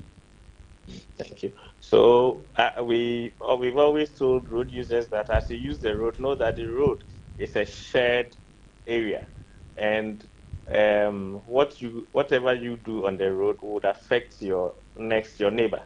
So use the road such that you are safe by yourself and also your neighbor is safe. So as we all go to the various terminals to board buses to our various destinations, we should make sure that one, as passengers, we are not going to push the driver to speed. And as drivers, we are not going to disobey road traffic regulations on the road such that we want to go and come back early. If you are moving from here to Kumasi, we all know that some sections of the Kumasi road is being worked on. So there are a lot of road works on that road. As we approach those areas, we should have the caution. We should slow down. We should adhere to whatever temporary measures that have been, temporary traffic measures that have been put in place there. As passengers too, when you are boarding a bus, you sit in a bus, you wear your seatbelt. In buses that we don't have these seat belts. That is mostly for the short distances within the town, these structures.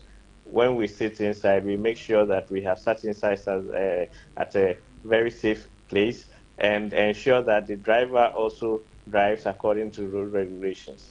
We have another campaign that we call it Speak Up. And what the Speak Up says is that as a passenger, when the driver is doing something bad on the road, you tell the driver. But we always advise that you don't tell him in an angry manner. You engage him in a conversation and you let him know why what he's doing is not good and what he should do. But I'm sure as drivers, they all know what they should do. It's just that sometimes, as humans as we are, we want shortcuts. So we tend to go down on the regulations. And I would end by saying that it is better to be late than to be called late. And to be patient than to be a patient at the hospital. As we go through this duty tide, I wish everybody safe on our roads. Let us reach our destinations safely, and let us make merry. And let us know that when the year begins, we will be back to our various stations again, and we will continue the good work that we are doing for Ghana. Thank you. Thank you, Henry. We are grateful for your time, and a Merry Christmas again. Merry Christmas to you. Henry Asumeni is the Deputy Director, Planning and Programs at the National Road Safety Authority. My colleague Andy Opon-Denchi is on ground. He's visited some of the bus terminals to bring us what is happening there. Today is 24th, the very, very famous 24th. As a child, on 24th, you'd hear so many songs about 24th of December. I used to wonder what really made 24th. Now I'm older, I really appreciate what really 24th is. Andy, good morning. Hello, Andy. Abna, can you hear me? I can hear you loud and clear. Good morning. Good morning. Andy, which bus terminal are you at the moment? So, Abna, I am currently here at one of the...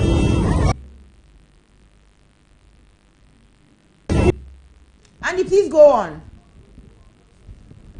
At the VIP station known as the Neoplan station. I'm standing in front of the Accra to Kumasi High, that's the express. And when I got here in the morning at exactly 8, in my interaction with Accra Kumasi station master, he made mention that the currently vehicles are here exporting passengers to Kumasi, and the fare has always been between 80 cedis to 120.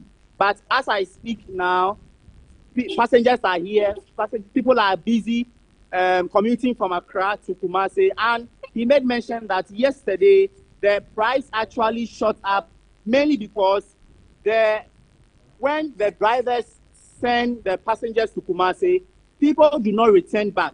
You know, because it's Christmas, they are not returning back to Accra. Most of them want to enjoy the Christmas at Kumasi, so they stay in Kumasi for the Christmas. So when they move from here, Accra to Kumasi, they don't return back to Accra. So then it leaves the driver to come back with an empty car, which he will choose not to come. So the information from the station master made mention that yesterday actually the price shot up because when the people went back, or when he sent the passengers to Kumasi, he didn't get anybody or any passenger to come to Accra with them. So the station master had to speak with the driver so that he can come to Accra with an empty car.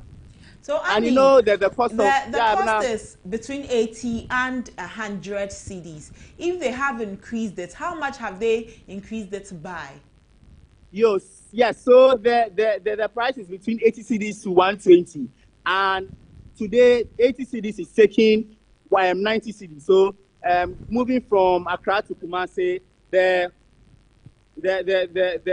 fare is 90 cedis instead of the 80 cedis. And then the 120 fare to the 120 fare is 130 instead of the 120. So currently at the Neoplan station, that is what is going on currently. And from the station master, when it's getting close in the afternoon, most of the vehicles will be full and there will not be any vehicle here to transport any of the passengers going to Kumasi. So then the price again will skyrocket. So that's what I can report basically about the price. So we should expect that there will be a skyrocketing of the cost to travel to Kumasi.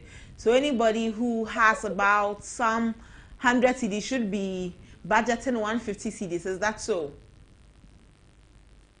Abna, can you come again?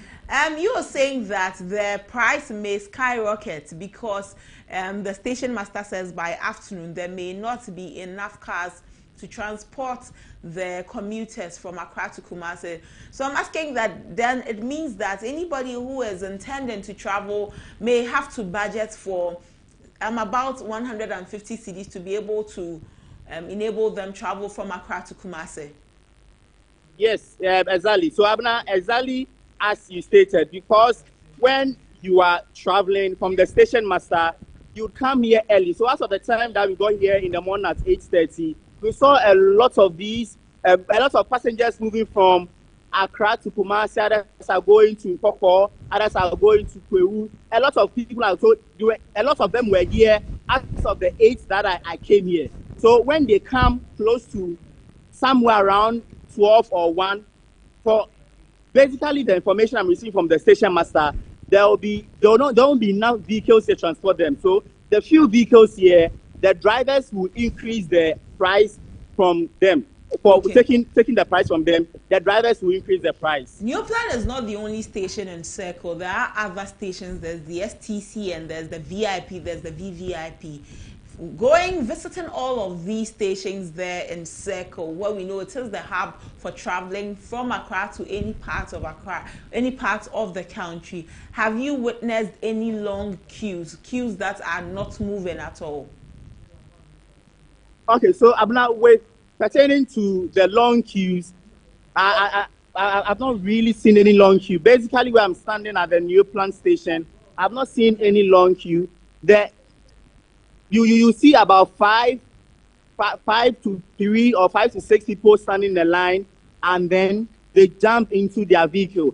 And then also, because there are enough vehicles here, as I stated, when they come, there are empty cars here already. So they just jump into their vehicle, the vehicle, and rather sit in an empty vehicle and wait for the vehicle to get full. So basically, there's no long queue here at the Neoplan station, but just that when they come, they'll meet an empty vehicle, sit in it, wait for other passengers to join them, and until the car gets full for the driver to move.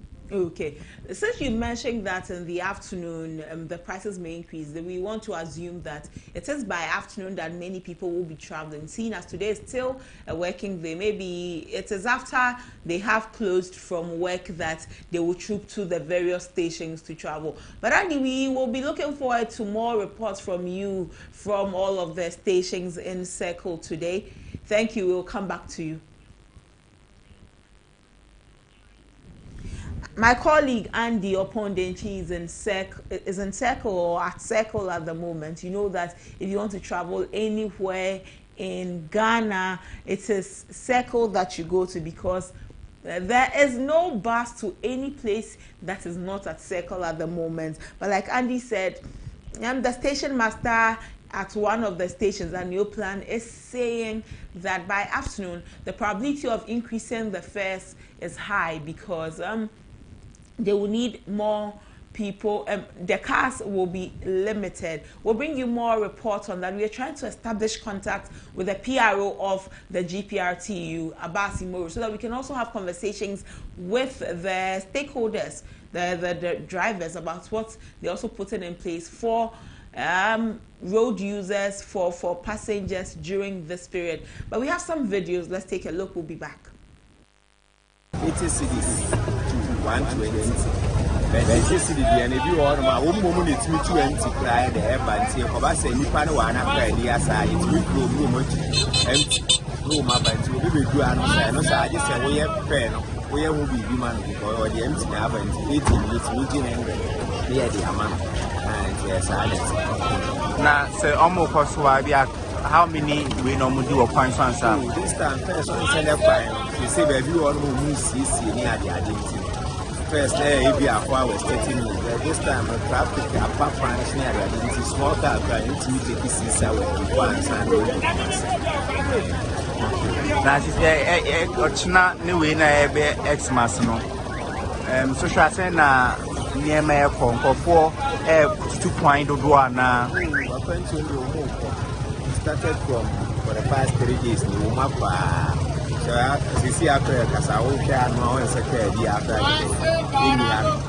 if you are see and we set traffic to do offer so for any market 1 or 2 years and you will say from there 10 you find a good so going to the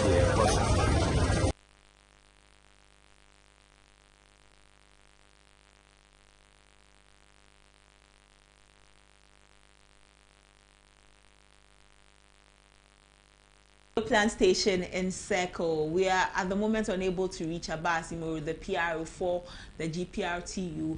And our midday bulletin, if we're able to get in touch with him, we will speak with him so that we also know what the transport union is also doing to ensure the safety of passengers during this period. But that's all for our main discussion this morning on ABC in the morning. We'll take a break. When we are back, Samuel is on hand to bring us some politics today. But remember, we will open the lines for you to send your well wishes to your friends, your family, your loved ones. Any Merry Christmas wish you have, will give you the opportunity to send your well wishes. When it's time, we'll open the phone line 0539161609. 0539161609. You have a song you want to dedicate to them, you call us and you let us know. But up next, politics today. Stay with us. We will be back.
Hello there, good morning. You are welcome to the Politics Today segment with me, Samuel Nyimabo. I am back on your screens once again, and today we are getting into the issues of politics. Following the 2024 elections, a lot has transpired over the period. I've taken my time to give you the breakdown of the results and a review of the regional results and what it means for both parties, the two parties in the political divide, the NPP and the NDC. Now, today we are shifting attention to Parliament, the composition of the 9th Parliament ahead of January 7th. Now, we know that the Electoral Commission recollated 7 constituencies, result of 7 constituencies. Actually, they were supposed to do recollation of 9, but at the end of the day, they did recollation of 7 out of the 9 constituencies. And of all the 7 that were recollated at the Greater Accra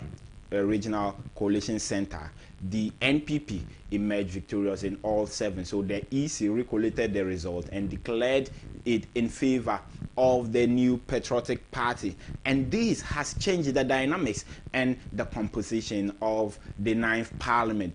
Now, immediately after the elections, after the December 7th elections, by December 9, we knew who was going to be the majority in Parliament and who was winning, and how the vote we could preempt and tell the number of seats each of the parties had by then. Now, if you look at what the parliamentary results has been like, the NPP at the beginning were going to suffer a very humiliating defeat, and actually they have suffered a very humiliating defeat. The NDC, on the other hand, saw themselves win some huge majority in Parliament, 2/3 majority. They were very close to getting 2/3, and for the party, they had actually gotten 2/3 per their own coalition and per the result that came in. And if you look at the initial results, the NDC had crossed the 2/3 majority mark in Parliament. In Parliament, as it stands now, one need 184 seats to get 2/3 of the seat in Parliament. Now, the NDC were doing some 188 seats, so by then they had crossed 2/3, and they found themselves in a very comfortable situation. But following the contentions in some of these seats in 9 constituencies, they were actually 12, and the EC declared 3. They declared Fantiakwa, Suhum, and the Akwetia seat in this seat in the Eastern region. And they declared all the 3 in favor of the NPP, remaining 9 contentious seats to be declared. And they went to court. There was a court case. The NDC went to court. When the EC said they wanted to do recollations, the NDC went to court challenging the EC recollation, but their case was thrown away. So as a result, the EC conducted the recollation this Saturday. Over the weekend, they conducted recollation in 7 out of the 9. Now, the 2 that were not recollated were the Ablekuma North seat and the Dom Kobinya seat as well. These are the only 2 constituencies as it stands now that have not received official declaration. And out of the official figures, let's give you what the official figures are. Out of the official figures, the NPP per the EC recollation now has 88 seats out of the 276 seats in the 2024 elections. The NPP now has 88. The NDC have dropped from 188 to now 182. They now have 182 seats. The independent candidates now are 4. 1 in the Ashanti region, 1 in the northern region. Then we have 1 in the central region as well. Now, so the NDC now have 182 seats, which is 2 seats shy of that 2/3 mark. They need 184 to get 2/3 majority in Parliament. So they are 2 seats shy of the 2/3 mark. They have 4. We have 4 independent candidates and 2 seats yet to be declared: Ablekuma North and Dom Kobinya. Now, if you look at this composition, what it means is that for the NDC to get the 2/3 mark, the two-third majority, they have to rely on the independent candidate. Some have already some have already pledged allegiance to the National Democratic Congress. If you look at the MP elect for Wulesi like this, he was a member of the National Democratic Congress, defected to go independent, and he won the elections. So by means of regrouping, he will join the NDC. So the Wulesi NPS join the NDC caucus. Now, A+ in the Goma Central is also very much expected to join the NDC caucus. So if those two join, they already have the two-third majority. Now, the other parliamentarian in the Afram Plains, in the Afram Plains North constituency, the independent candidate over there is also expected. He has mentioned that he will consult with his constituent to decide which side of the house to sit. But like we know, it is a number. Parliament is a game of numbers.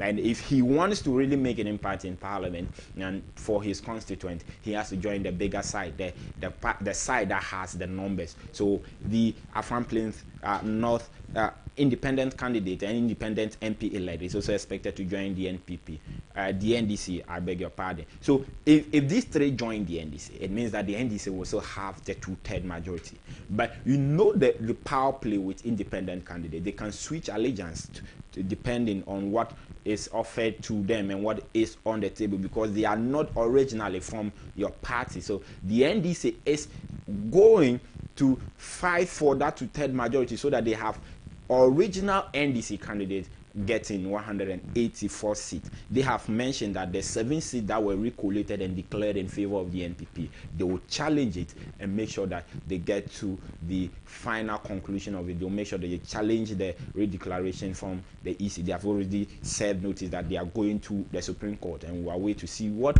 the Supreme Court will make from the NDC's petition over the recollations. That as it stands now, they do not have the outright two-third majority in Parliament. Maybe if the 2 remaining seats, undeclared seats in Dom Kobinya and the Ablekuma North seat, are declared in favor of the NDC, then perhaps the party will get the two-third majority they so yearn for. But let's look at the breakdown, like we've done, the regional breakdown of what each party has in each region. Now, let's do it in the alphabetical order. Let's start from the Ahafo region. In the Ahafo region, the NPP has only 1 seat in the Ahafo region, as against the NDC 5 in the Ahafo region. In the stronghold of the NPP, the Ashanti region, where they wanted to win all 47 seats, they ended up winning 39. NDC 7, where the independent candidate is 1 seat. So 39 for NPP, NDC 7, 1 independent candidate, making it 47 out of 47 seats declared in the Ashanti region. In the Bono region, we gave you that analysis. In the Bono region, the NPP now has a single seat in the Bono region, as against 11 from the NDC. The NPP lost 6 of all their incumbent seats in the Bono region, and they lost all the 6 incumbent seats in the Bono region. So they now have just one, the one they won from the German South seat, they won from the NDC. Then the NDC has 11 out of the 12. In Bono East, it's not a different picture there, because the NDC has just a single seat in the Bono East region. That is now the Techiman South seat that was declared recently on Saturday in favor of the NDC candidate in Techiman South. So the NDC has the NPP candidate in Techiman South. So the NPP has just the Techiman South seat in Bono East, as against 10 from the NPP in the Bono East region. In Central region, the NPP has just 4 seats out of 22 seats in the central, out of 23 seats, I beg your pardon, in the Central region. So they have 4 in Central region. The NDC has 18 in the Central region. Then there is 1 independent candidate, Goma Central, Kwame A+ coming in there.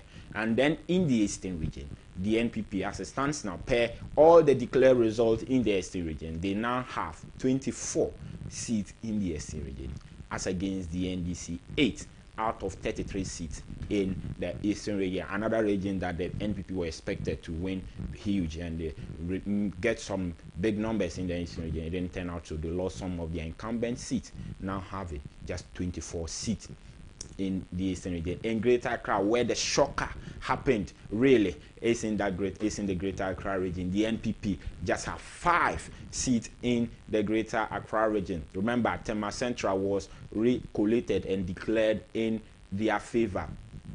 Okakwe Central recollated and declared in their favor. So now they have 5 out of 34 possible seats in the Greater Accra region. The NDC, as it stands now, has 27 in the Greater Accra region, 2 yet to be declared. We'll see who wins those 2 seats, the Ablekuma North and Dom Kobenya seat in the Greater Accra region. In the region, the home region of the NPP presidential candidate in the 2024 elections, I'm talking about the Northeast region, there was a split, even split between the 2 parties. NPP has 3 seats, the NDC has 3 seats. In the Northern region, the NPP lost some of the incumbent seats. It was a 6-6. It was 8-8 actually. Sorry, it was 9-9 heading into the elections because there are 18 seats in the northern region. So it was 9-9 heading into the elections. Now NDC has 11 out of the 18 seats in the northern region. The NPP has 6 in the northern region. 1 independent candidate in the Wolnese constituency. In Oti region, it's a clean soup for the NDC in the Oti region. 9 seats in the Oti region, all won by the National Democratic Congress. Savannah, in the Savannah region, NPP has just 1 seat, the Damango constituency, just where Samuel Abujinapo did the work for the NPP. And otherwise, the party wouldn't have had any seat in the Savannah region. So just the Damango seat in the Savannah region, then the NDC has 6 out of the 7. In the Upper East and the Upper West region, it was a clean soup for the National Democratic Congress. They won all the seats in the Upper East, 15 seats in the Upper East, 11 seats in the Upper West region. When you look at the Volta region as well, a clean soup for the National Democratic Congress, 18 out of 18 seats in the Volta region. The only 1 seat that the NPP held heading into the elections was the Hohoe seat, which they lost. Peter Mewu suffered a defeat in the Hohoe constituency. So now it is 18 out of 18 for the NDC. In the Western region, where we saw some shockers in the Western region, you remember Takwan Soayem's seat being taken by the NDC. The Sekendi seat as well taken by the NDC, Kosimintim, and all of these other seats won by the NDC. Now the NDC has 17 out of the 17 seats. The NDC has 15 out of the 17. Just 2 seats are being held by the NPP in the Western region. In the Western North region as well, the picture is not different. Just 1 seat being held by the NPP, and the NDC has 8 out of the 9 seats in the Western North region. So you look at these figures and it tells you why one party is almost nearing the 2/3 majority whilst the other is struggling to make any gains. The NPP will have a lot more to do. But if you look at the composition of parliament, like I mentioned, the NDC will not have outright 2/3 majority. They will need caucus members from the independent side, the independent candidate, to form caucus with them, and they will have to lobby their way to get these members on their side so that they have the 2/3 majority they so much wish for, because the party believe that with the 2/3 majority they will have smooth decision making in parliament. Things will go in their favor. Laws and bills will be passed smoothly without any contention, as we saw in the 8th parliament, where almost everything was hugely debated over. Almost everything entered into controversies, some very unnecessary, others rightly so, and people believe that the 8th parliament didn't benefit Ghanaians in general. So the 9th parliament, the NDC wants 2/3 majority. They will hope that the 2 seats in the Greater Accra region yet to be declared will be declared in their favor. Otherwise, then they will have to fall on the independent candidate to see what they can do to get the 2/3 majority. And we'll be keeping our eyes on the 9th Parliament. Remember, the 9th Parliament will resume on January 7th. They'll be sworn in on January 7th. The eve of January 7th, actually. So they'll be sworn in the eve, the midnight of January 6th, dawn of January 7th. The 9th Parliament will be sworn in, and that's where they'll kick-start their work. And we want to see what this composition in Parliament will look like and what the NPP will have to offer. They have promised that there will be a listening opposition, a constructive opposition. There will not be a destructive opposition. We'll wait to see whether, with their figures, whether they can even be destructive in any manner, because their figures are so minute, they are so minute in a way that the NPP can't make any, people believe they can't make any strong point in Parliament. But Parliament is not just about numbers, it is also about what argument you are bringing forth, and the NPP says that they will bring forth good argument in Parliament. We'll wait to see how that will transpire in Parliament, and that is how the 9th Parliament is going to look like. If you are somebody who loves Parliament, you want to keep your eyes on this 9th Parliament, because it's more like historic. It's unprecedented. The last time we saw this was in the 1996 elections, where the NDC had near 2/3 majority.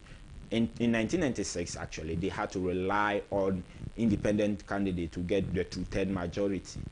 Beside that, we haven't really seen a 2/3 majority, one side having 2/3 majority in Parliament. We want to see how that will shape up. What will happen?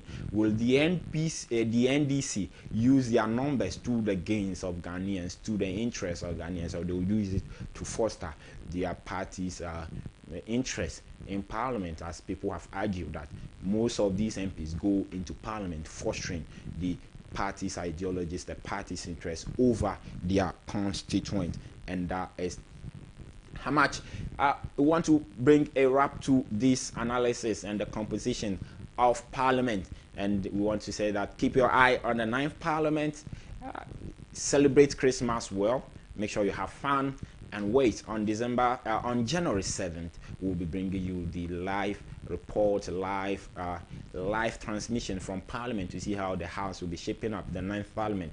Which side? We know that the NPP will have to sit on the left side of the Speaker, the NDC will have to sit on the right side of the Speaker, and all of that. But we want to see how the numbers that the NPP will have in Parliament would be played around with, especially the mockery, if there will be any, they will receive from the NDC side, because the NDC have promised to mock them so well when they are taking over the majority side of the House. So just keep your eyes on the 9th Parliament, and we'll do our best to also give you accurate report from Parliament and what is transmitting from the House of Parliament, the chamber of the legislature. I am Samuel Nyimabo. Abunamante comes with some very intriguing birthday wishes and happy or Merry Christmas wishes that you want to give to your loved ones. Today we are dedicating a lot of our time, our airtime for you, our cherished viewers. You've been with us from this journey when we started officially somewhere around August all the way to now. We want to give you that time to wish your loved ones, your family, that Merry Christmas. And from me, myself, as your host for Politics Today and Constituency in Focus, I want to wish all of you a Merry Christmas and a prosperous new year ahead of us. 2025, we hope, will be a better new year for all Ghanaians and for all the people who went out in their numbers to vote, because you wanted change. Now we have gotten the change. Let's hope the change will be a better change for us. Have a lovely good morning.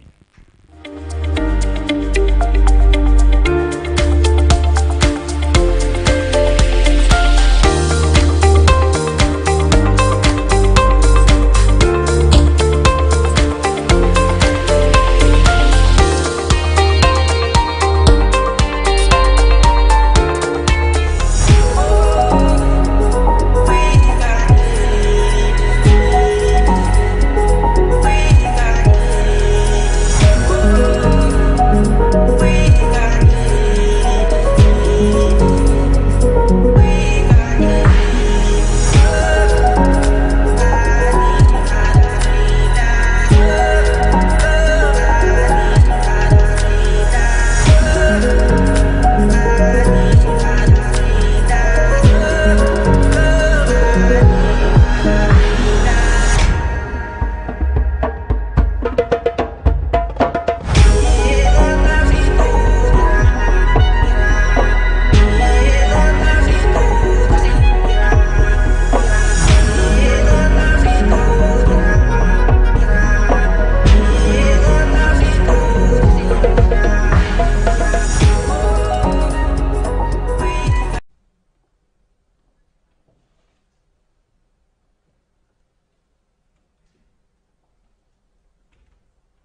I think it's a mixture.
Welcome back, ABC in the morning, live on ABC News GH. Heading straight into Happy Hour. Today on Happy Hour, we are opening the phone line 0539161609. Call and wish that friend, that loved one, a Merry Christmas. We're giving you the opportunity to send your Christmas message to your family, your friends, and your loved ones. So call us on the number on your screens to wish them. When you call us, please turn down the volume of your TV so that everybody can hear you. We can hear you and you also can hear us.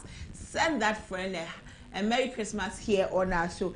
It's Christmas time. It's Christmas time. Tomorrow is 25th. Some will be celebrating their birthdays. The Bronya babies will be celebrating their birthdays. The Boxing babies will also be celebrating their birthdays. But this is a time to make merry, a time to rejoice, a time to be excited. Send your friends and your loved ones that birthday wish, that Merry Christmas wish. Send it to them and let them be excited that they know you, that you sent them a wish. The number is on your screens. You call us and we hear from you. Hello, good morning, your name and where you are coming from. Hello. Good morning. Good morning. Merry Christmas. What's your name and where are you calling from? I'm called Emmanuel. I'm from Upper East, Boga. Okay, Emmanuel, send your Merry Christmas wish to your friends. Okay, I'm to wish Loki. Okay. Then Michael. Then all right. My only mom, Lizzie. Okay. Then happy Christmas to you too. Thank you. Merry Christmas to you too. Thank you for calling. So you can also call us on the number on your screen. Send your Christmas message to your friends and your loved ones. It is time to celebrate. Today is 24th. For those of you who will be traveling, we wish you safe travels. For those of you who are celebrating and wherever you are, we hope that your celebration is an exciting, a beautiful one. You experience all of the joy in your celebration. But we're giving you the opportunity. That person who has made the year a very interesting and blessed one, send them your wish. Hello, good morning, your name and where you're calling from. We've lost the caller. Call us back on the number on your screen, 0539161609. There is somebody obviously who has made the year a beautiful one for you. Someone who has blessed you this year, who has kept you going even when you didn't want to go. Today is a beautiful day to send that person your wish. Call us on the numbers on your screen and send that Christmas message to your friends and your loved ones. Send your Christmas message to your friends and your loved ones. 0539161609. 0539161609. We'll be glad to hear from you. Good morning, your name and where you're calling from. Hello, good morning. Good morning. Your name and where you're calling from. My name is Pakwesi Bismarck, calling from Elmina. Okay, Pakwesi. I wish Nana Akufo-Addo okay. Merry Christmas and Happy New Year. The same as my parliamentary candidate, Mr. Dennis. Okay. AK Homeboy, and my mother. Thank you, Pakwesi. Pakwesi Bismarck. You have made my day. Okay. Okay. Pakwesi Bismarck from Elmina. We also wish you a Merry Christmas, Pakwesi. So call us, the number on your screen. Send your Christmas message to your friends and your loved ones. They want to hear from you. They will be glad to hear from you. Hello, good morning. Your name and where you're calling from. Please, my name is Napoleon. I'm calling from Upper East Ghana. Okay, Napoleon, go ahead. Please, I want to wish my brothers happy birthday, especially MMC Pablo, Michael, 2 days, and our lovely dad. And today happens to be my mom's birthday. I want to use the opportunity and wish her a very happy birthday and a Merry Christmas in advance. Okay. I wish you also a Merry Christmas and my number one girlfriend, Vasi, a Merry Christmas. Okay, and a happy New Year. Napoleon, Merry Christmas to you too. Okay, thank you. You can call us, the number on your screen, 0539161609. Send your Christmas message to your friends and your loved ones. They will be glad to hear from you. A Merry Christmas message to them. They will be really glad to hear from you. Hello, good morning. Your name and where you're calling from. Good morning. How are you? I'm fine, thank you, sir. How are you too? I'm calling from Akobi, precisely Volta region. Okay. I'm calling from Akobi, precisely Volta region. Please send your Christmas message. My name is Prosper Yawaheto. Okay. Please send your Christmas message to your friends and loved ones. My message is to our dear President-elect John Mahama, our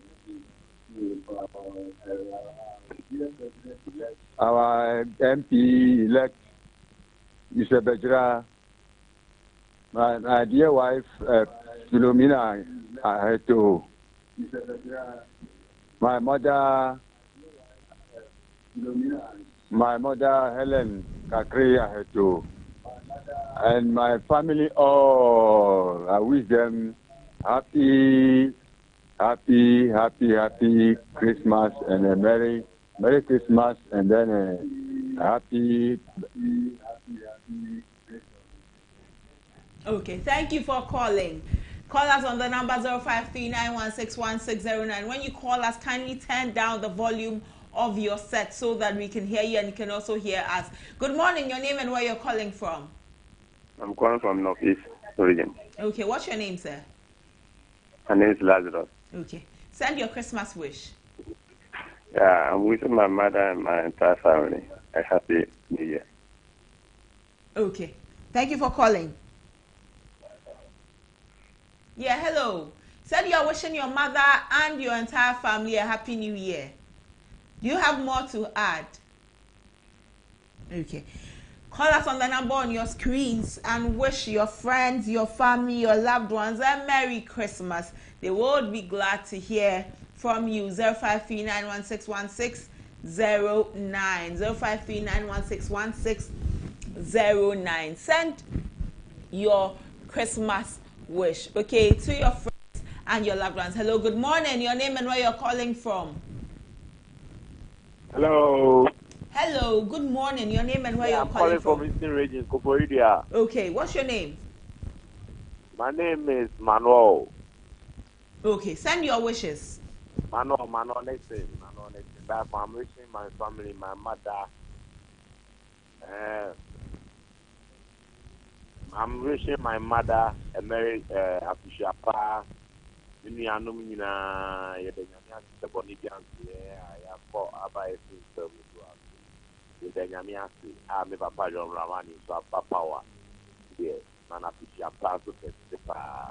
Okay.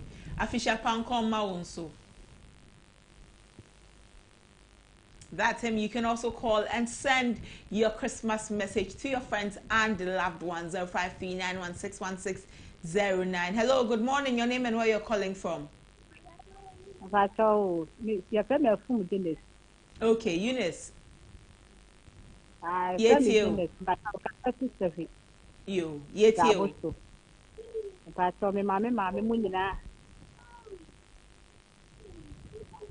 Mame mu nyina fisiafa sa afia kwa apra beto ye ne da so sia so ye hu bone the radius afedi Eunice yete wonka o yete wonka afedi kwa apra ba beto me ne mabusiafo nyina me da Christmas so aboye ho ba wa me hu musio esane me sia me mame me sia me nuanom me baba ko okuma se ye friend me sia me sia o mu nyina me mu nyina fisiafa me mamu so wa fisiafa. Yeah, that's it. Yeah, my one so official pa Eunice. So that's Eunice sending her Christmas message to her friends and loved ones. You can also call us. Kasebia opeso can be out there ofra obeka.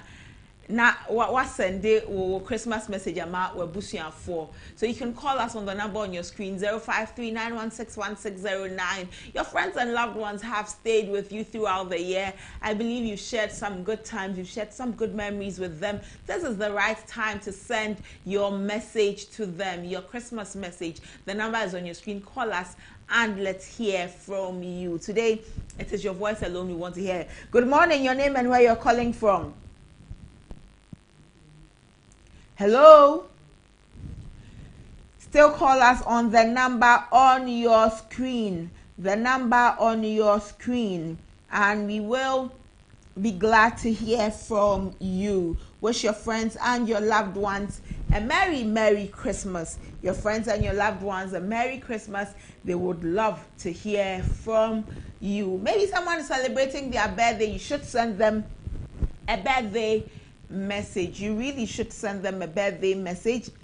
So Merry Christmas to your friends, your loved ones. It's been a beautiful year. The year has had its own ups and downs, but we are grateful to God that we have gotten to this part of the year, this time where we get to unwind, we get to spend time with friends and family, and you get to appreciate each other. You're sending hampers out there, you're sending food to your friends and family, you are sharing with the less vulnerable. There's also an opportunity to share your love. Hello, good morning, your name and where you're calling from.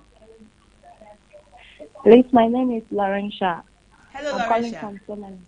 Okay, send your wish.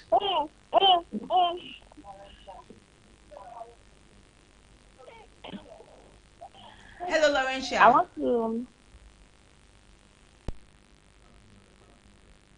Okay, we've lost Laurentia. When you call us, please turn down the volume of your TV so we can hear you and you too can hear us, okay? We want to hear you. So when you call us, just turn down the volume for just a short while.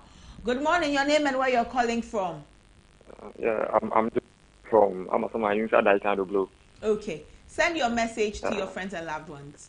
Yes, please. I want to wish my lovely mother a Merry Christmas and Happy New Year. My mother, Madam Dinette, inside Israel Alaji, and my brother, Patrick Ofusu, Daniel Ofusu, Abena Fowa, and all my loved ones. Thank you. Thank you for calling to all his loved ones. He sent his message. You too can send your Christmas message to your friends and your loved ones. I am really sure, very positive, that they would love to receive your message. You know that we are streaming live on our YouTube channel. The channel is ABC News GH, ABC News GH. So even if they are not watching at this moment, after the show, you can always send them the link and they will know when you sent them a wish. Good morning, your name and where you're calling from. Please speak up so we can hear you. We can hardly hear you. My name is Akosia, speaking from Michelle Camp Inside. Okay, Akosia, send your message to your friends and loved ones. Okay, so wishing all Ghanaians a Merry Christmas and a Happy New Year. Okay. Akosia, thank you. On behalf of all Ghanaians, thank you and a Merry Christmas to you too. Thank you. Bye-bye. Bye. That's Akosia wishing all Ghanaians. So if nobody has wished you a Merry Christmas and a Happy New Year so far, Akosia is the first person to send you a Merry Christmas and a Happy New Year. Wish. Hello, good morning, your name and where you're calling from. Please, my name is Laurentia. Oh, Laurentia, you are back. Send your wish to your friends and loved ones. I want to wish my husband a Merry Christmas and my mom a Merry Christmas. Thank you. Thank you, Laurentia. Thank you for calling. Thank you. Yeah, so Laurentia is sending a Merry Christmas to her husband and her mom. That is so beautiful. You can also send your message. Good morning, your name and where you're calling from. Please, my name is Emmanuel Jones. I'm calling from Odoko, Accra. Emmanuel, Merry Christmas. Send your wish to your friends and loved ones. Well, I want to wish my mommy, Mama Cynthia, happy birthday. Okay. Okay, thank you.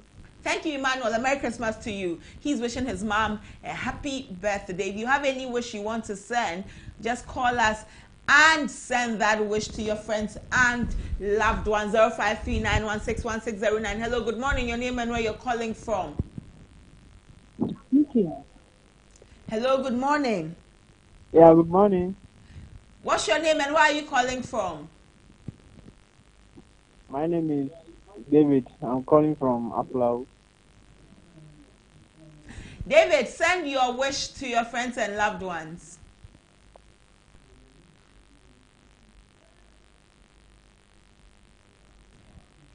Okay, we have lost David, but you can also call us on the number on your screens, 0539161609,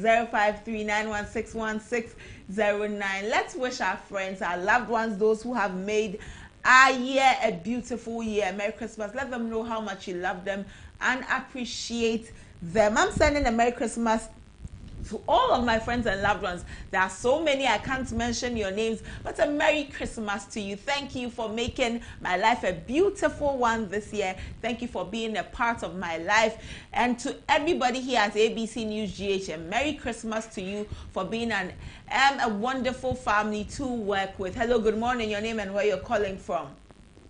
Good morning, I'm Lucy. I'm calling from Moyoko. Okay, thank you for calling. Send your wish to your friends and loved ones. I want to wish my sweet, lovely mom, Miss Dodidadicho, a very Merry Christmas.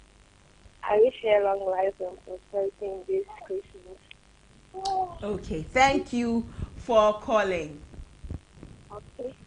You can also call and wish your friends, your family, your loved ones a Merry Christmas. The number is on your screen. We'll be glad to hear from you. And they too will be glad to hear that you're wishing them well this period, this Christmas period. You're wishing them so well. We'll be glad to hear from you. So call us 053-916-1609. 053-916-1609. Hello, good morning. Your name and where you're calling from.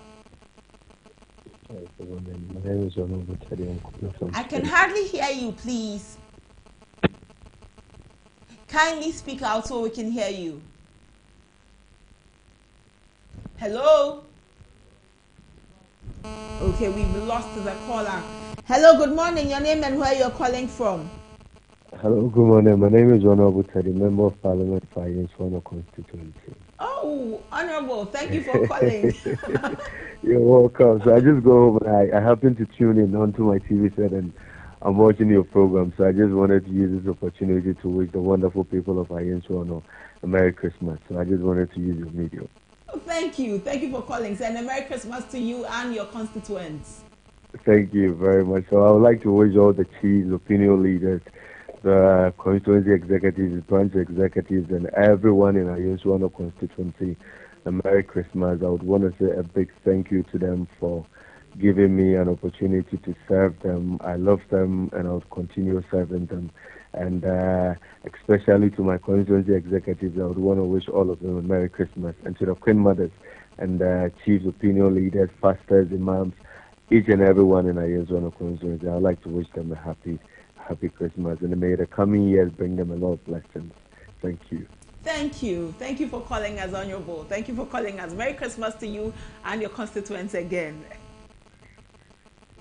Yeah, thank you. So you can also call us like Honorable has called us and also send your Christmas wishes. 053-916-1609. 053-916-1609. Send your Christmas wishes. Everybody would love to hear from you. Hello, good morning. Your name and where you're calling from. Good morning. I'm MMC Rich Pablo. Okay. I'm from Zebila. Zebila, okay. Please send your wishes. Oh, I'm here to wish my lovely family a Merry Christmas. Okay. I want to wish Gentle, 2 days, Loki, and my mom, Lizzie. And I wish you too a Merry Christmas. Thank you. Thank you. Merry Christmas to you too. And to my only babe, Macy. Okay. I wish you all a Merry Christmas. Thank you. We are sure your babe will be happy to hear from you. So you can call us and send your wishes. Like Honorable Teddy Safari Adi called from the Ayenswano constituency, sending wishes to all of his constituents in Ayenswano, wishing them a Merry Christmas. You too can call. Send your church a Merry Christmas. Send your friends and loved ones a Merry Christmas. People are calling to send their wishes to their friends, their loved ones, their husbands, their wives, their babes, like they are saying. This is the time to share all of the love, to make people excited. Call us and wish them a Merry Christmas. 053-916-1609. 053-916-1609. We'll be so excited to hear from you. Today's 24th, the famous 24th, Christmas Eve, where everybody is putting together all of their final preparations for the Christmas and the Boxing Day to enjoy with their friends and loved ones. As you share your food, you share all of the love you have. There's also a medium to tell your friends and your family that you appreciate them. The littlest thing you do is even enough to tell people that you love them. We have some birthday wishes we will also be sending out. Before I take all of those birthday wishes, let me send happy birthday to Adom Kwafu. Adom, happy birthday to you from your mom Kukwa, your dad Dr. Kwafu, your brother Asempa. A happy birthday to you, Adom. Hello, good morning. Your name and where you're calling from?